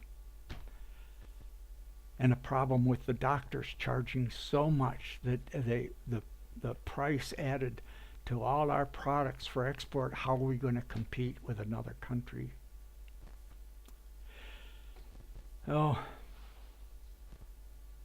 honest information. I know there's good in people. I know there's good in teachers. I ended up head of the teachers for the high school at Sweet Home High School for a time. And I know they were good, but they're so easily corrupted by authority figures and seduced by their narcissism. I'm going to tell you, the most important thing is children. And the younger they are, the more important, and the most important is the mother. And the mother should be in the home full time, making a home for her children and wet nursing them, wet nursing her own children. Now, it doesn't mean it's going to be good at first of all, because a child raised in daycare does not have the mammalian skills to be a good mother. And generationally, it gets worse and worse as it's handed. The problem is handed from one generation to another. So it will take time to reset the healthy home. The autism rate in 2011 by the Center for Disease Control was 1 boy in 54. When I was a kid, it was 1 in 17,000. It's still 1 in 17,000 in the healthy farm homes where the family's together and the mother is nursing the babies. Still 1 in 17,000. It's a crime against children what we're doing. But the respect for motherhood has to be there. And the respect for fatherhood has to be there. That's more a cultural thing. And it's been degraded by this liberalization and daycare, and it degraded the child care until there's no respect. It's okay to kill your baby before it's born or while it's being born in some states. But so I would require that the man support his family, and that women would stay in the home and be children, and take care of their children. And this is going to take a couple generations to get the mammalian health back, that the wet nursing can go on and the child care can go on with the ability to really unselfishly care. But in the private homes where there's respect and building a community. Not what Barney Frank did to destroy the economy. Okay, about religion. First of all, books like that teach to cut off their fingers, cut off their heads if they don't follow what you believe. That is against the law. That's hate speech. And to indoctrinate children to memorize before they're age 12, other than to learn the language that they can read for themselves, that's a crime against humanity. The early brain growth stages are set, and if they need the natural experience of exploring reality In reality, we live and move and have our being, not somebody else's phony description of it or best idea of it, but the reality. Let the children play. Let them learn how a playground, how the mechanics of their toys, of a teeter-totter, of a merry-go-round, of a swing. Physicists at the university, half of them don't have a clue what direction they'd fly if they let go while they're going on a merry-go-round. They think they'd fly out away from the merry-go-round. They could logically tell you, but not intuitively, because they were raised on books rather than living in reality and raising animals and experiencing nature. At any rate, children need protected from indoctrination. That doesn't give them permission to do wrong. But you can't discipline without love. I had a superintendent want to get rid of me, and he found I was certified to teach math. I'm teaching physics and get all the cream of the crop. He made this special math course. I called it Math for the Bad Boys, Board of Cooperative Educational Services. Many of these boys were transferred into the district because they were thrown out of other districts. Many of them had no father. I graded their papers every day and gave them a weekly report card so they knew where they stood. The first week I gave the report to the rough street kids said, "How can you do this to me?" I said, "I didn't do it to you. I'm just serving you. You did it. All I did was grade your papers." I made them stay after school. It was an hour per period. Every night I was after school, and I hired ex-students that were good to help me grade the things that were simple, just yes or no answers. But I learned one thing. You have to spend time with them. To build a relationship, you have to suffer with them to correct them. They have to know that you care, that you're not doing it out of sadomasochism, but that you're willing to suffer with them. And I did. And that fall, my first wife died. I had my children taken away from me for 15 years. And my home was a wreck. She died, I got it back. My children got half of it by New York state law, and I bought that half from them and hired some of these bad boys to help me remodel it. Kept the good ones. At any rate, you got to love the sinner, but hate the sin. Doesn't mean they're not responsible for their actions. Now, getting back to this thing about religion. The home, your religion is your personal relationship with your source of creation, not through some priest who's telling you. You, in your creation, you live and move and have your being. Go experience it and share the joy with others. Have meetings in your home. Study. If you go to Wikipedia and look, child sacrifice was going on all over.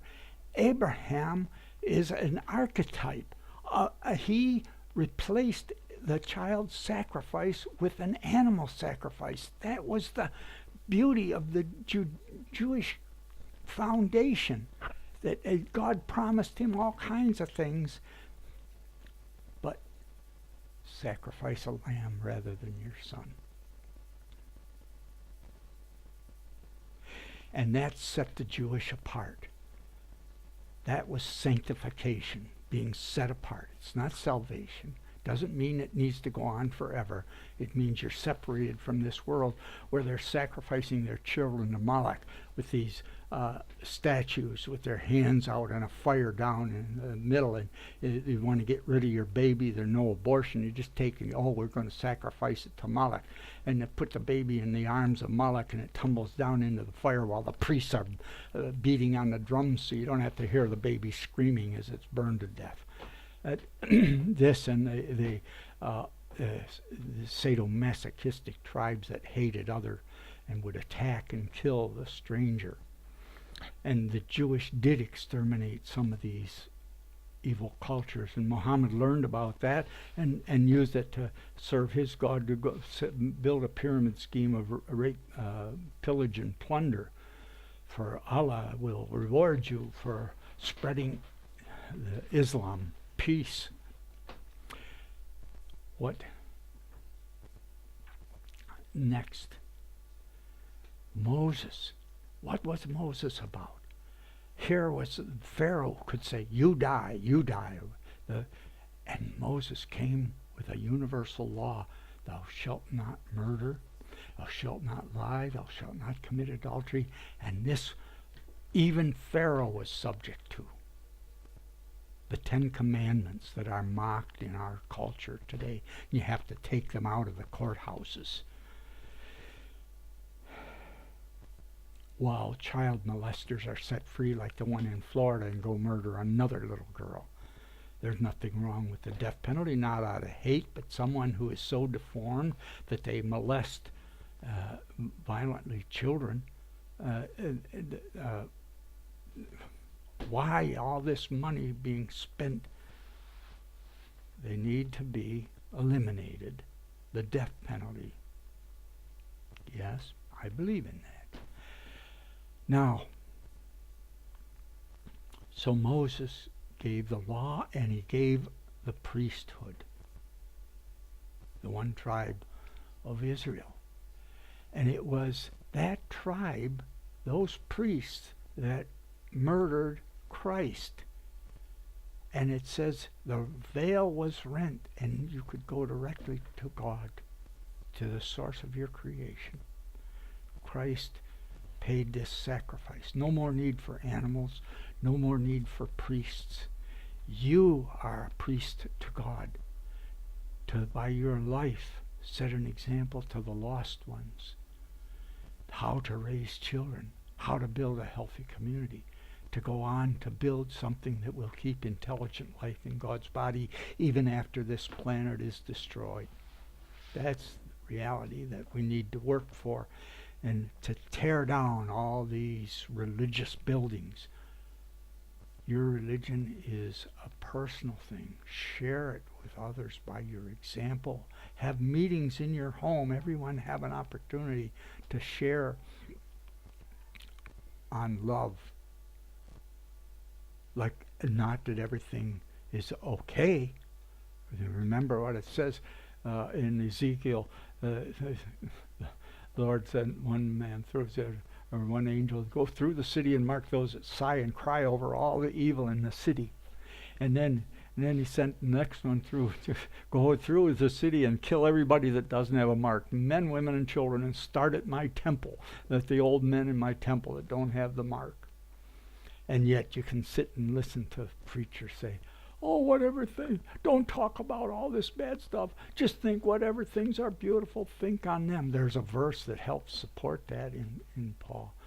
Yes, we need to think about it. It doesn't mean we have to live in denial and not take responsibility to serve God, to confront evil. So let's stop this idea of priesthoods. Let's let everyone have a personal relationship with their source of creation. If they want to share their experience with others, fine. I recommend it, just like an AA meeting. Get together and share your heartache and your pain and your hopes and what God has taught you, what life has taught you, how to be a better parent, how to be a better person, how to deal with someone who assaults you and hurts you, how to defend yourself when the criminal comes in your house. And don't be afraid to do that. And how to defend your community and how to defend your country, that it's a safe place to walk the street. Like when I was a kid and I went all the way down into Mexico at 15 with nothing but the shirt on my back, and I met good people all the way. I also met the goofy results from an Islamic culture in Spain when I went to Mexico. The first thing when I got through the gate was some young boy grabbing me. You effie my sister Trace, you effie my sister Trace. And it was my indoctrination. But then when I went to Paraguay and saw the common people living in a kind of a squalor half the time, and the Spanish Muslim leftover culture living behind their walls with glass on top of the wall around their house to keep the slaves out, but the second-class citizens. That is what happens in Islam many times in many places. The Hispanic culture is a leftover from that, and so is much of the Armenian culture. It's sad, but how to change these things? By raising children with love. Another thing about the Armenian culture that makes it harsh, in order to keep their culture together in older times, they didn't raise their own children. The upper class sent their children to another tribe to be raised. That way it kept the relationships between the tribes, but it did deprive them of their mama and their papa. Okay, I'm going to quit now. I hope somebody is able to look at the things and it helps you organize your experience in a way that you can care more about yourself and others like yourself, others not like yourself, and care unselfishly, and then try to make some good out of your life that you can this beautiful thought I'm going to end with. The miracle is that the earth, if you look at all the bumps on the moon and other planets, that the earth has been stable enough that there's been water that hasn't frozen or turned into steam that life could evolve in for close to 1 billion years. And our life, we're part of a life that has not died for close to 1 billion years. We have the same ancestors as trees.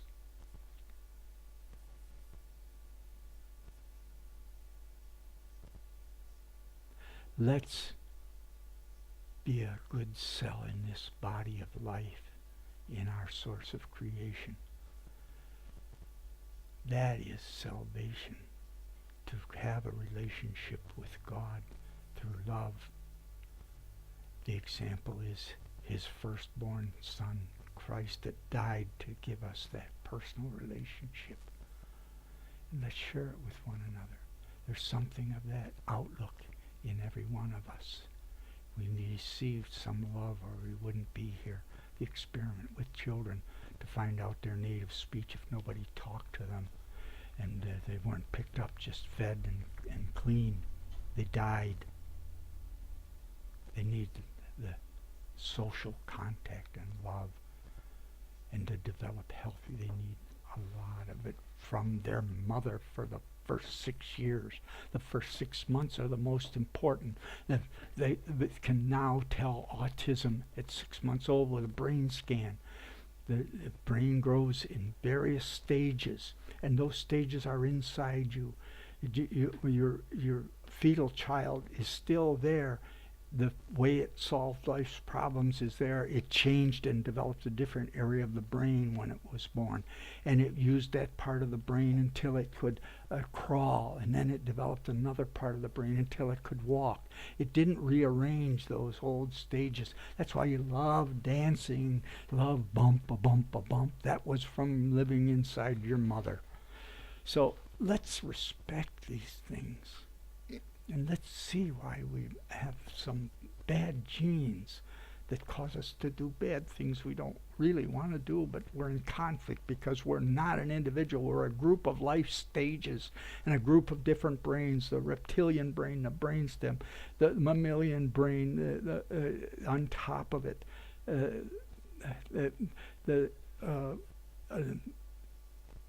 right and left cerebrum, the bird brain back there, the activity brain, the cerebellum. We're many parts. And we don't always do what we want to do. We're not always integrated. That's why this home church meetings and talking are so important. A very important thing.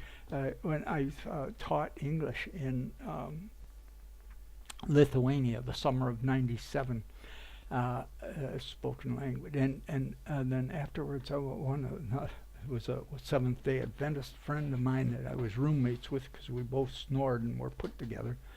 Well, we went to Estonia, Riga, Latvia, for a Sunday home church meeting. He'd never been in one before.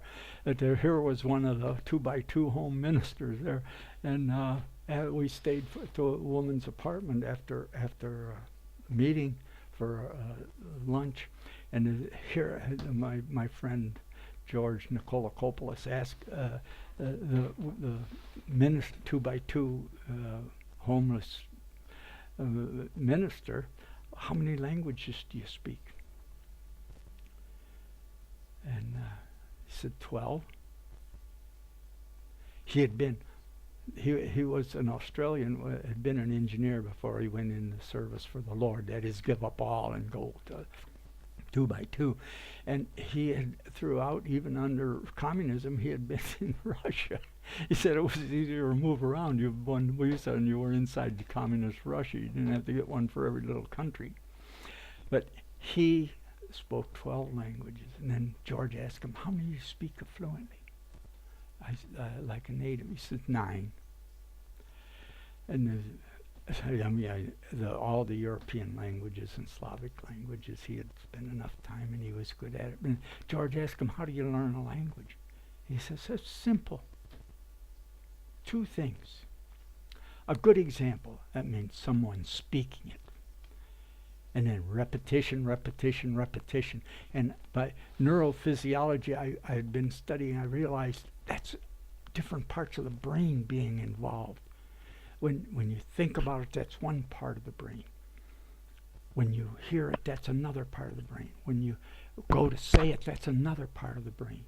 So hearing it and saying it and thinking about it, that's 3 parts of the brain. I used that to help these kids with math problems. I learned how to solve math disabilities by having them say the problem and then say the answer. The biggest problem that these high school kids had was they couldn't multiply. They had gotten hung up with to multiply 2 times 3. They didn't multiply. The 3 plus 3 is 6. 3 times 3, 3 plus 3 is 6 plus 3 is 9. And so when they got into higher level multiplication, they were lost. I had them say the problem and memorize the multiplication table, and it got them into the frame of things and solved their problem. At any rate, home meeting and the opportunity to talk. You think about what you're going to say. That's one part, getting involved. You hear what others say. That's another part, getting involved. And it might be this part that when you were a little child, something that happened, it's there. If you can bring those things up, that's the healing of Christ's Spirit, the Spirit of truth, the Spirit of love. Because when we get hurt, part of us gets suppressed if we don't talk about it. That could go on about that, but how you need to find a place of love and security to open up and get the healing of these hurts, so that those parts of you that have been hurt and covered up are open for loving relationships with the world and with your life to make you a more full person. All right. So I would destroy public buildings for private churches. Let the private churches be private in the homes, not something for money. And if you want to take your life and go and talk other people, like that couple that helps end the cannibalism, I'll put that clip on. Here, just in about 10 years ago was the last example of cannibalism in this area of New Guinea, and let me tell you 2 examples. First of all, I come from near the Tuscarora Indian Reservation, and this myth of the noble savage. Here, they had a tribe called the Neuter tribe Niagara Falls. They were between the Hurons out west and the Iroquois, and they were a peaceful people, and that was a peace territory. 2 French priests came there, 2 people with nothing but the shirt on their back, and they were converting to Christianity. And the Iroquois were threatened by that and invaded. They exterminated the Neuter tribe, where we give them a reservation now, the Tuscarora Reservation in Niagara County. It was a land gotten by exterminating the original, not white people, but the Iroquois exterminating the Neuters. And they took those 2 French priests and tied them to poles. The one kept preaching Jesus. And they cut off his lips and cut out his tongue. And then while they were still alive on the poles, as their cannibalism was common in their culture, they cut the meat off their legs, roasted it, and ate it. And then to make Europeans guilty for coming to America, when if you look back in the history, the Europeans were here. They probably went back to Europe when they had hunted the woolly mammoths to extinction, and the weather change helped in that too. But that's another thing. In Papua New Guinea, cannibalism still existed. But I'm going to put a clip on about the man and woman who went and brought Christ to them and stopped cannibalism. Oh, that'll get corrupted with priests, but it shouldn't. We need to keep a home church where everybody has a testimony. The women privately with women and children, and in the group, everybody there, the men giving us their testimony. And there's reasons for that. And the men need to love their wives as Christ loved the church. All right, I'll put that clip on, and I'll let the video end with that. Maybe I'll say goodbye. We'll see. Cannibalism was a way to supplement their limited diet. Meat is still scarce today. My guide Benny invites me to join him for lunch.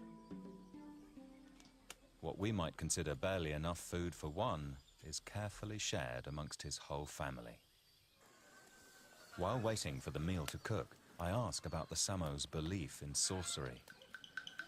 I'm interested whether people still believe in witchcraft and its connection with cannibalism. So you say that you don't believe in the spirits? No. No. And this in this village, no, we don't believe. You don't believe the spirits. But does that kind of thing still go on in this area anywhere? Yes, that type of thing is still going on in this area. Not this area. Not this village? Not this village, but we have Kwombi. Kwombi? And Kusobi, Testabi, all these villages maybe up to Biami side. So witchcraft is alive. I want to know more about the Biami's belief in sorcery. I'm told about an elder on the outskirts of the village who can help. Hi, you Dafu. Hi, can I come up? Dafu is one of Soriobi's arrow makers. He has extensive knowledge of the surrounding tribes. People say Biami are fierce fighters, good warriors. Yeah. Is this true? Yeah, that's true. If they fight, they kill anybody, or they just cut it and eat it on before. Yeah. But now, when they kill it, they just throw it to the water. So now, are the Biami still killing people? Killing the people. Now? Yeah. Today? 2000, this year, 2010, one of the Biami, they they killed 2 men and they threw it to the water. This is this year? This year. Okay. They didn't eat it, but they just threw it to the water.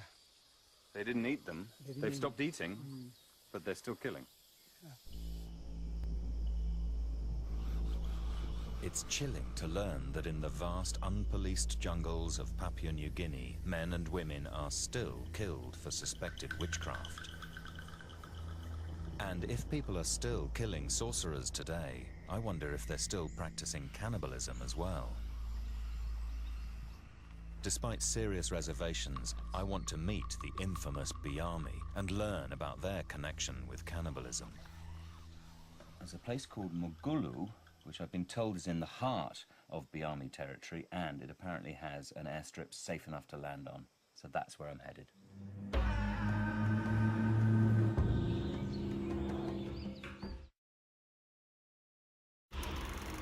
As well as killing and eating suspected sorcerers, the Biami are rumoured to have hunted people purely as a source of food, making them once the most feared people of the Western province.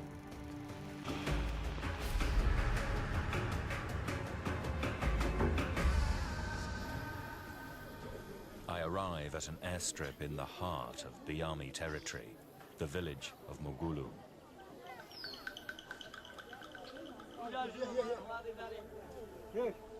I want to seek out people that actually practiced cannibalism and find out if it still goes on. But first, I want to check whether the locals mind me asking questions about their reputation.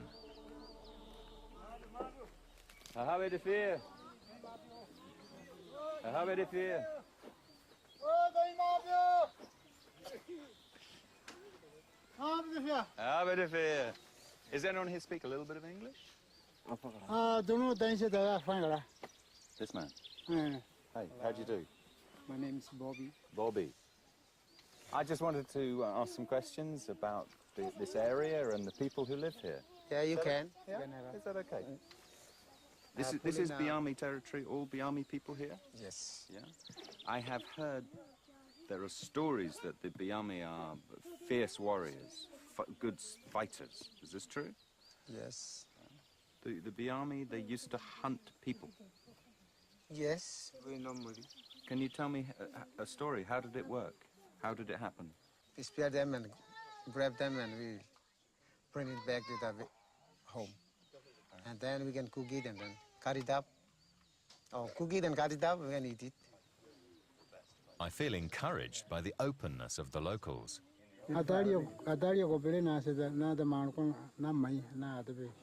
So he have tasted, he have tried, he have seen it, but he have seen it, and then he have tried, he ate it.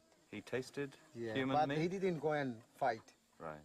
So let me get this straight. So human meat was brought back to his family and Yeah, he ate it? He ate it. Wow. So you distribute the human meat among Human the people? flesh. Human flesh? Yeah. Wow. Like, But not now? Not now. That's good to know. Amazingly, there is one missionary who still spends much of his time here today. Tom Hoey and his wife Salome have lived among the Biami for nearly 40 years. I want to know if there's truth behind the rumors. Is it true that the Biami would actually go out and hunt humans purely because they wanted to eat human meat?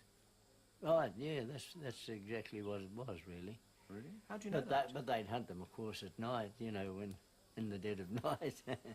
I mean, it wasn't just the men or just, you know, everybody, men, women and children used to join in the eating. Do the Biami still practice cannibalism? Not as far as I know, no. I think that the latest case of cannibalism I heard about was in 1993. Well, that's the last one on the government books. Yes, yes. Here you see the power of a husband and wife team building the 2x2 church. be encouraged and try to build healthy children, healthy homes, healthy fellowship. I'll present 2 short videos that discuss people. The first one that I picked off the internet, and the second one I made from my own personal experience.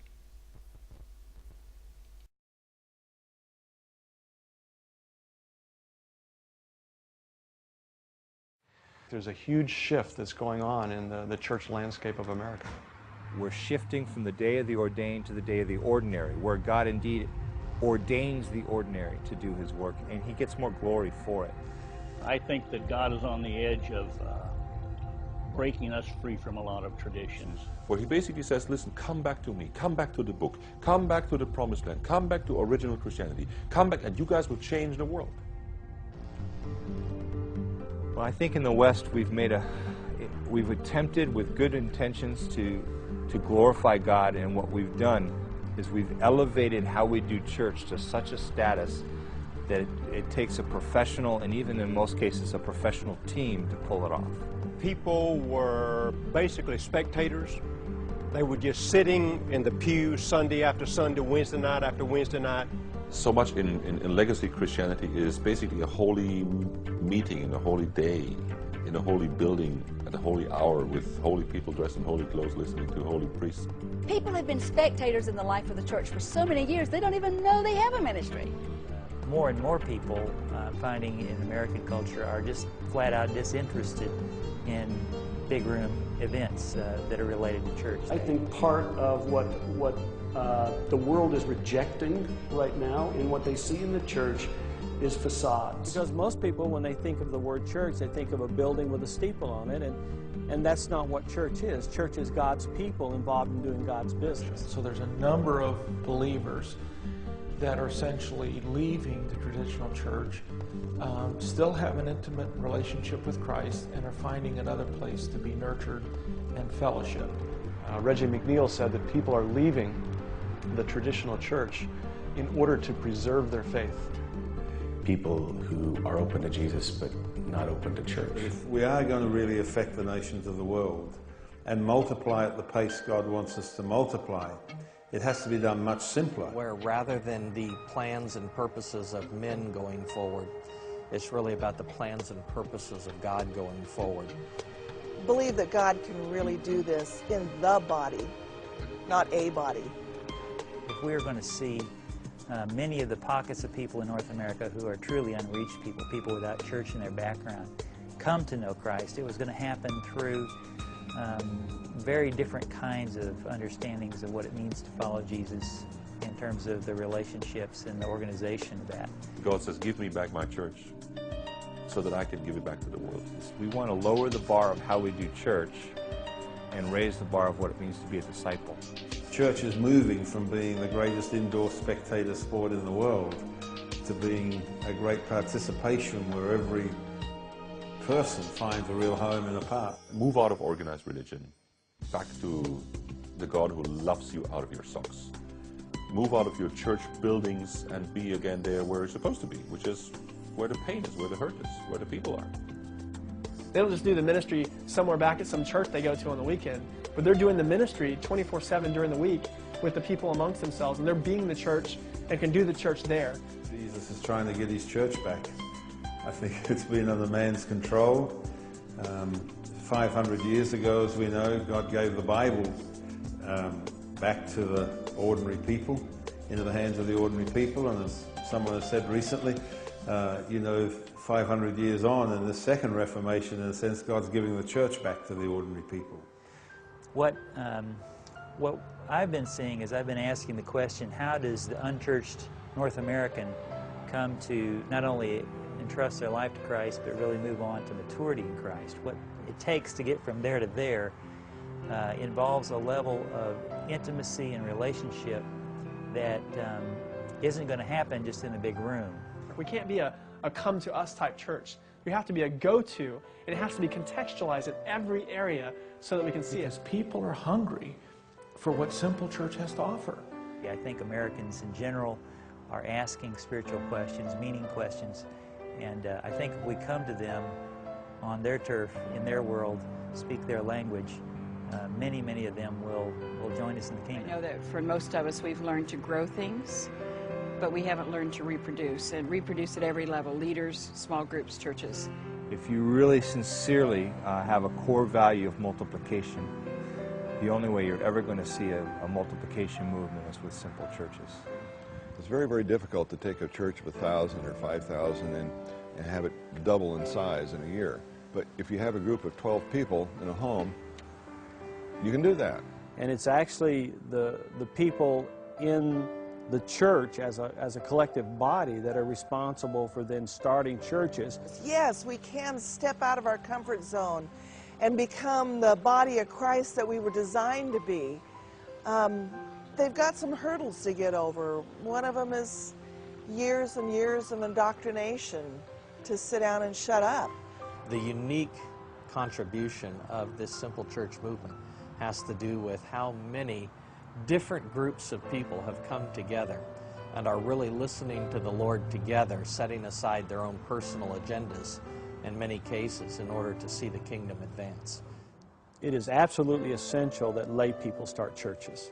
The church has been preparing them for ministry in the church, but not ministry in their world. 1 Corinthians 14:26 says, "How is it, brethren, when you come together?" Every one of you have something to share. Either a song or hymn, you have a scripture, you have a revelation, a tongue interpretation. Let everything be done for building up the body of Christ. The reality of simple church is the idea of living out the life of Christ in the midst of the people on a regular basis. It becomes much more of a family. And if the needs are such that family isn't the theme for this week, you shift into being a hospital. If somebody's really got a severe problem of some sort, you sort of shut everything down, take care of the immediate problem. Sometimes you cycle into it being a school because there's teaching that needs to happen. And sometimes, hopefully, you cycle into being an army. A typical house church, basically about 10, 15 people would do four things. They would have a meeting, M-E-A-T-I-N-G. They would eat. The eating business was absolutely crucial to the ministry of Jesus. He was almost a specialist in eating in other people's homes. Secondly, they were sharing life, not an hour. Number three, they don't just listen to someone exposed in the Bible in 3 points in 31 minutes and then go home and forget 95% on the way. They are participating in almost eating the Bible together. Number four, they were praying and prophesying. Praying is when we talk to God. Prophesying is when God talks to us. It's designed where there's community, where we turn our chairs to face each other. We're not looking at the back of each other's heads, and there's not rows of noses, but we're doing things in community. We're learning in community. We're sharing with one another, and there's accountability. You're free to just follow the Lord and do what He says do. It's about the spontaneity. It's about following the Holy Spirit. You know, our meetings together, it's a little bit like having a conductor of an orchestra. And in the last year, it's broken out from underground. I think it's become a more recognizable movement.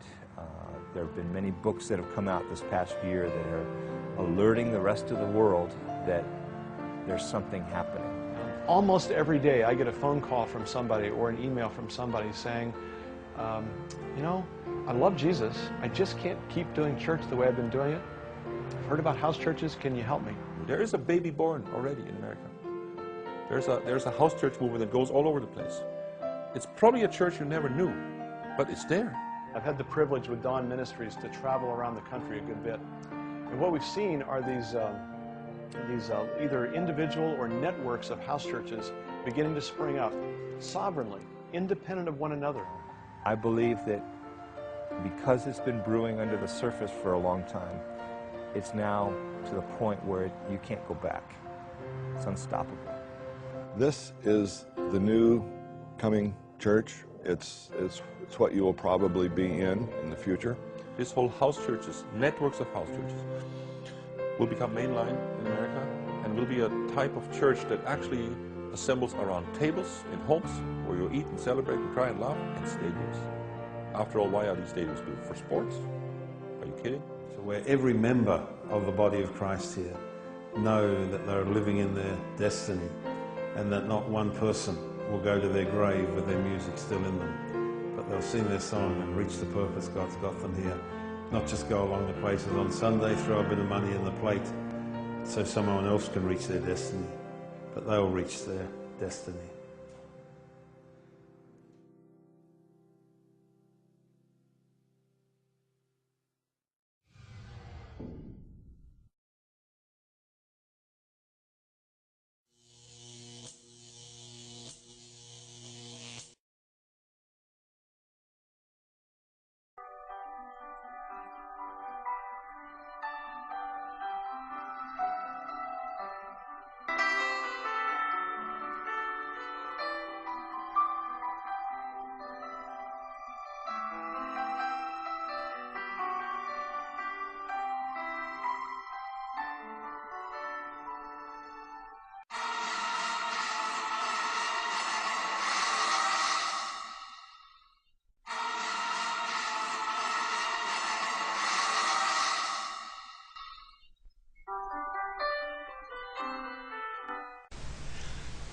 It is a joy to me to see Kitty and the fawn in a loving, caring, secure relationship.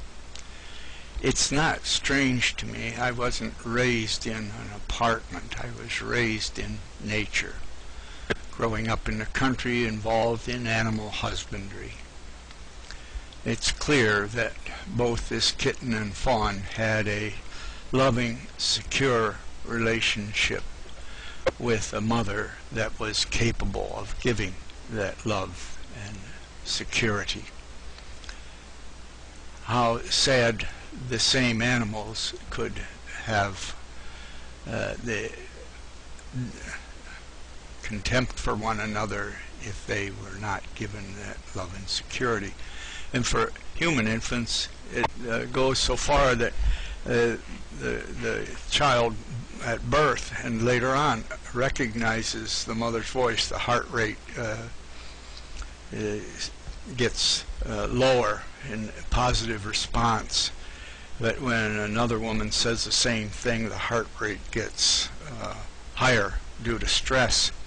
And we can condition children not to be able to love also. In Russia, in our apartment, family lived downstairs of a religious cult that has a book that says not to trust people who are not believers, and in fact it bring them into submission or kill them.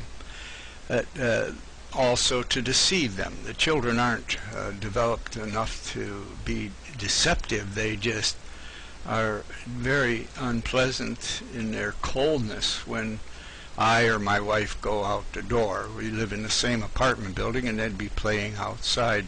I love children. I'm a teacher and I've always enjoyed children, but they can't have a positive response to me because I'm not part of their cult.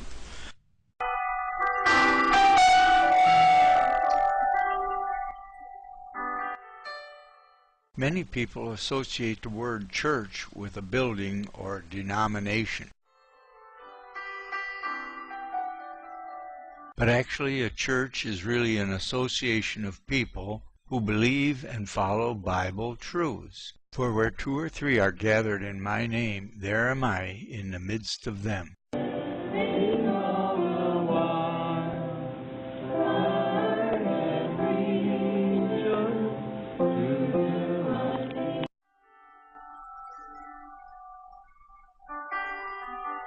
It is an association of believers who meet together in their homes on God's appointed day for the professing men to share a prayer and a testimony, for the professing men, women, and children to share in singing hymns, and a token of bread and grape juice in remembrance of Christ's sacrifice that opened direct access to God for us.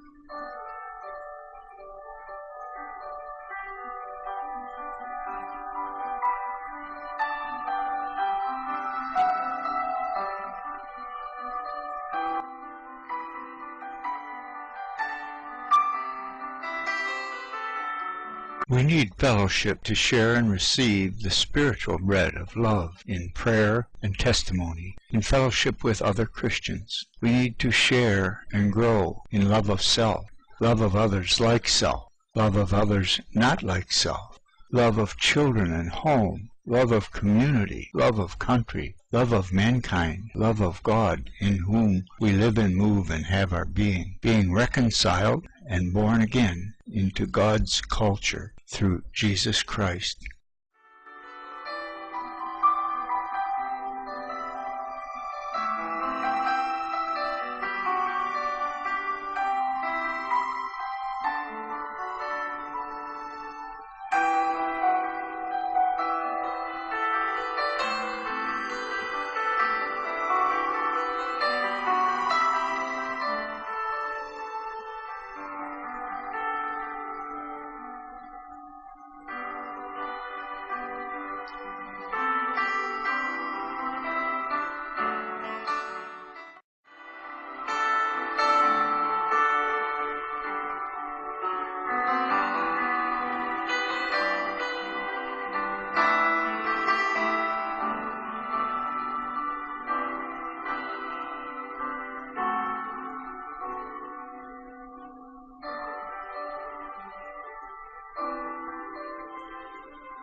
After these things the Lord appointed other 70 also, and sent them 2 by 2 before his face, into every city and place, whither he himself would come. Therefore said he unto them, The harvest is truly great, but the laborers are few. Pray ye the Lord of the harvest, that he would send forth laborers into his harvest. Go your ways. Behold, I send you forth as lambs amongst wolves. Carry neither purse nor scrip nor shoes, and salute no man by the way. And to whatsoever house ye enter, first say, Peace be to this house. And if the Son of Peace be there, your peace shall rest upon it. If not, it shall return to you again. And in the same house remain, eating and drinking such things as they give, for the laborer is worthy of his hire. Go not from house to house, and whatsoever city ye enter, and they receive you, eat such things as they set before you. Heal the sick that are therein, and say unto them, The kingdom of God is nigh unto you.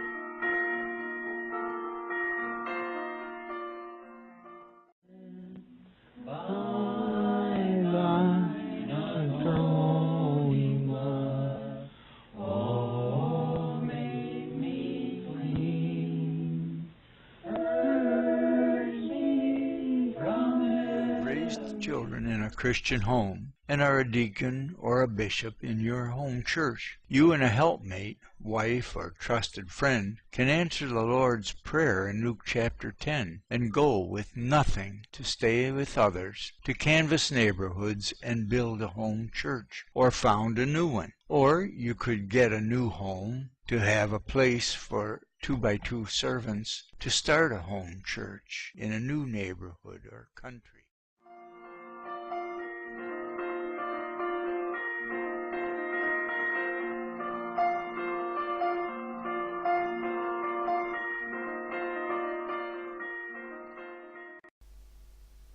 Just remember, Christ died so that you could go directly to God. He was murdered, crucified, caused by the priests. He died to open the door that if you accepted, you are free through his sacrifice to go directly to God and have your relationship with him. Your source of existence and be part of this life in God's body. I pray you be a good contributor. Thank you for being here with us in the studio. Thank you. Musab, your book is titled, as we said, Son of Hamas. Your father is Sheikh Hassan Youssef, a founder of Hamas. In the book, though, you said that you collaborated with Shin Bet, the Israeli intelligence agency. How did that happen? Why did that happen?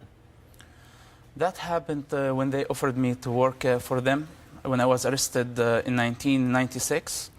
And I accepted their offer. My goal was to be a double agent and attack them from inside. So you started off saying that this is the enemy, they've arrested me, they're against the Palestinians, I'm going to attack them by pretending to work for them. Yes. But then you turned and you did start to work for them. That's what you say? Yes. How? Why? After I was tortured by the Shin Bet themselves, who became my friends later on, I was transferred to prison, and Hamas leaders were torturing Hamas members.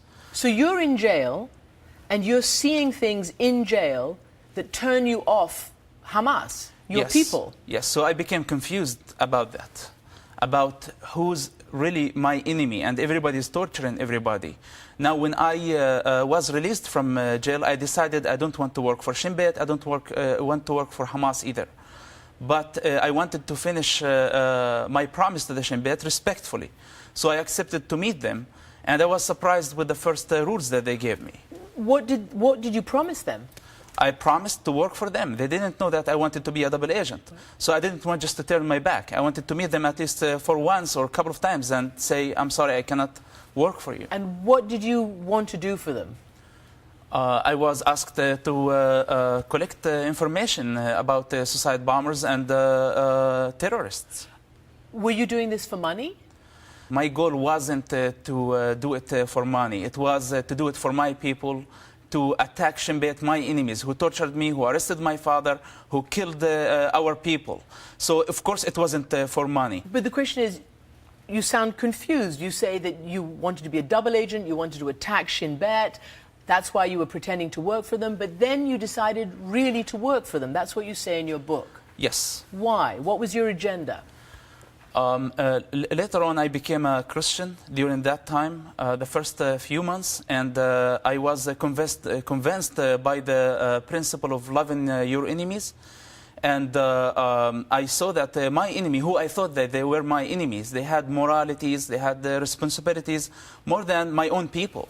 So you're saying that you found that the Israeli intelligence agency had more morality than your own people, than your own Palestinians. That's what you're saying? Yes, I did. And it was a moral issue for me. My people don't understand this because they didn't have the same experience. At least the Shin Bet is an organization that committed to the Constitution. They have their own rules, and they respect the rules. Yes, there are mistakes, and they are responsible for killing civilians. And I admit that. And I'm witnessing for things like this, but this doesn't make them thirsty to kill Palestinians.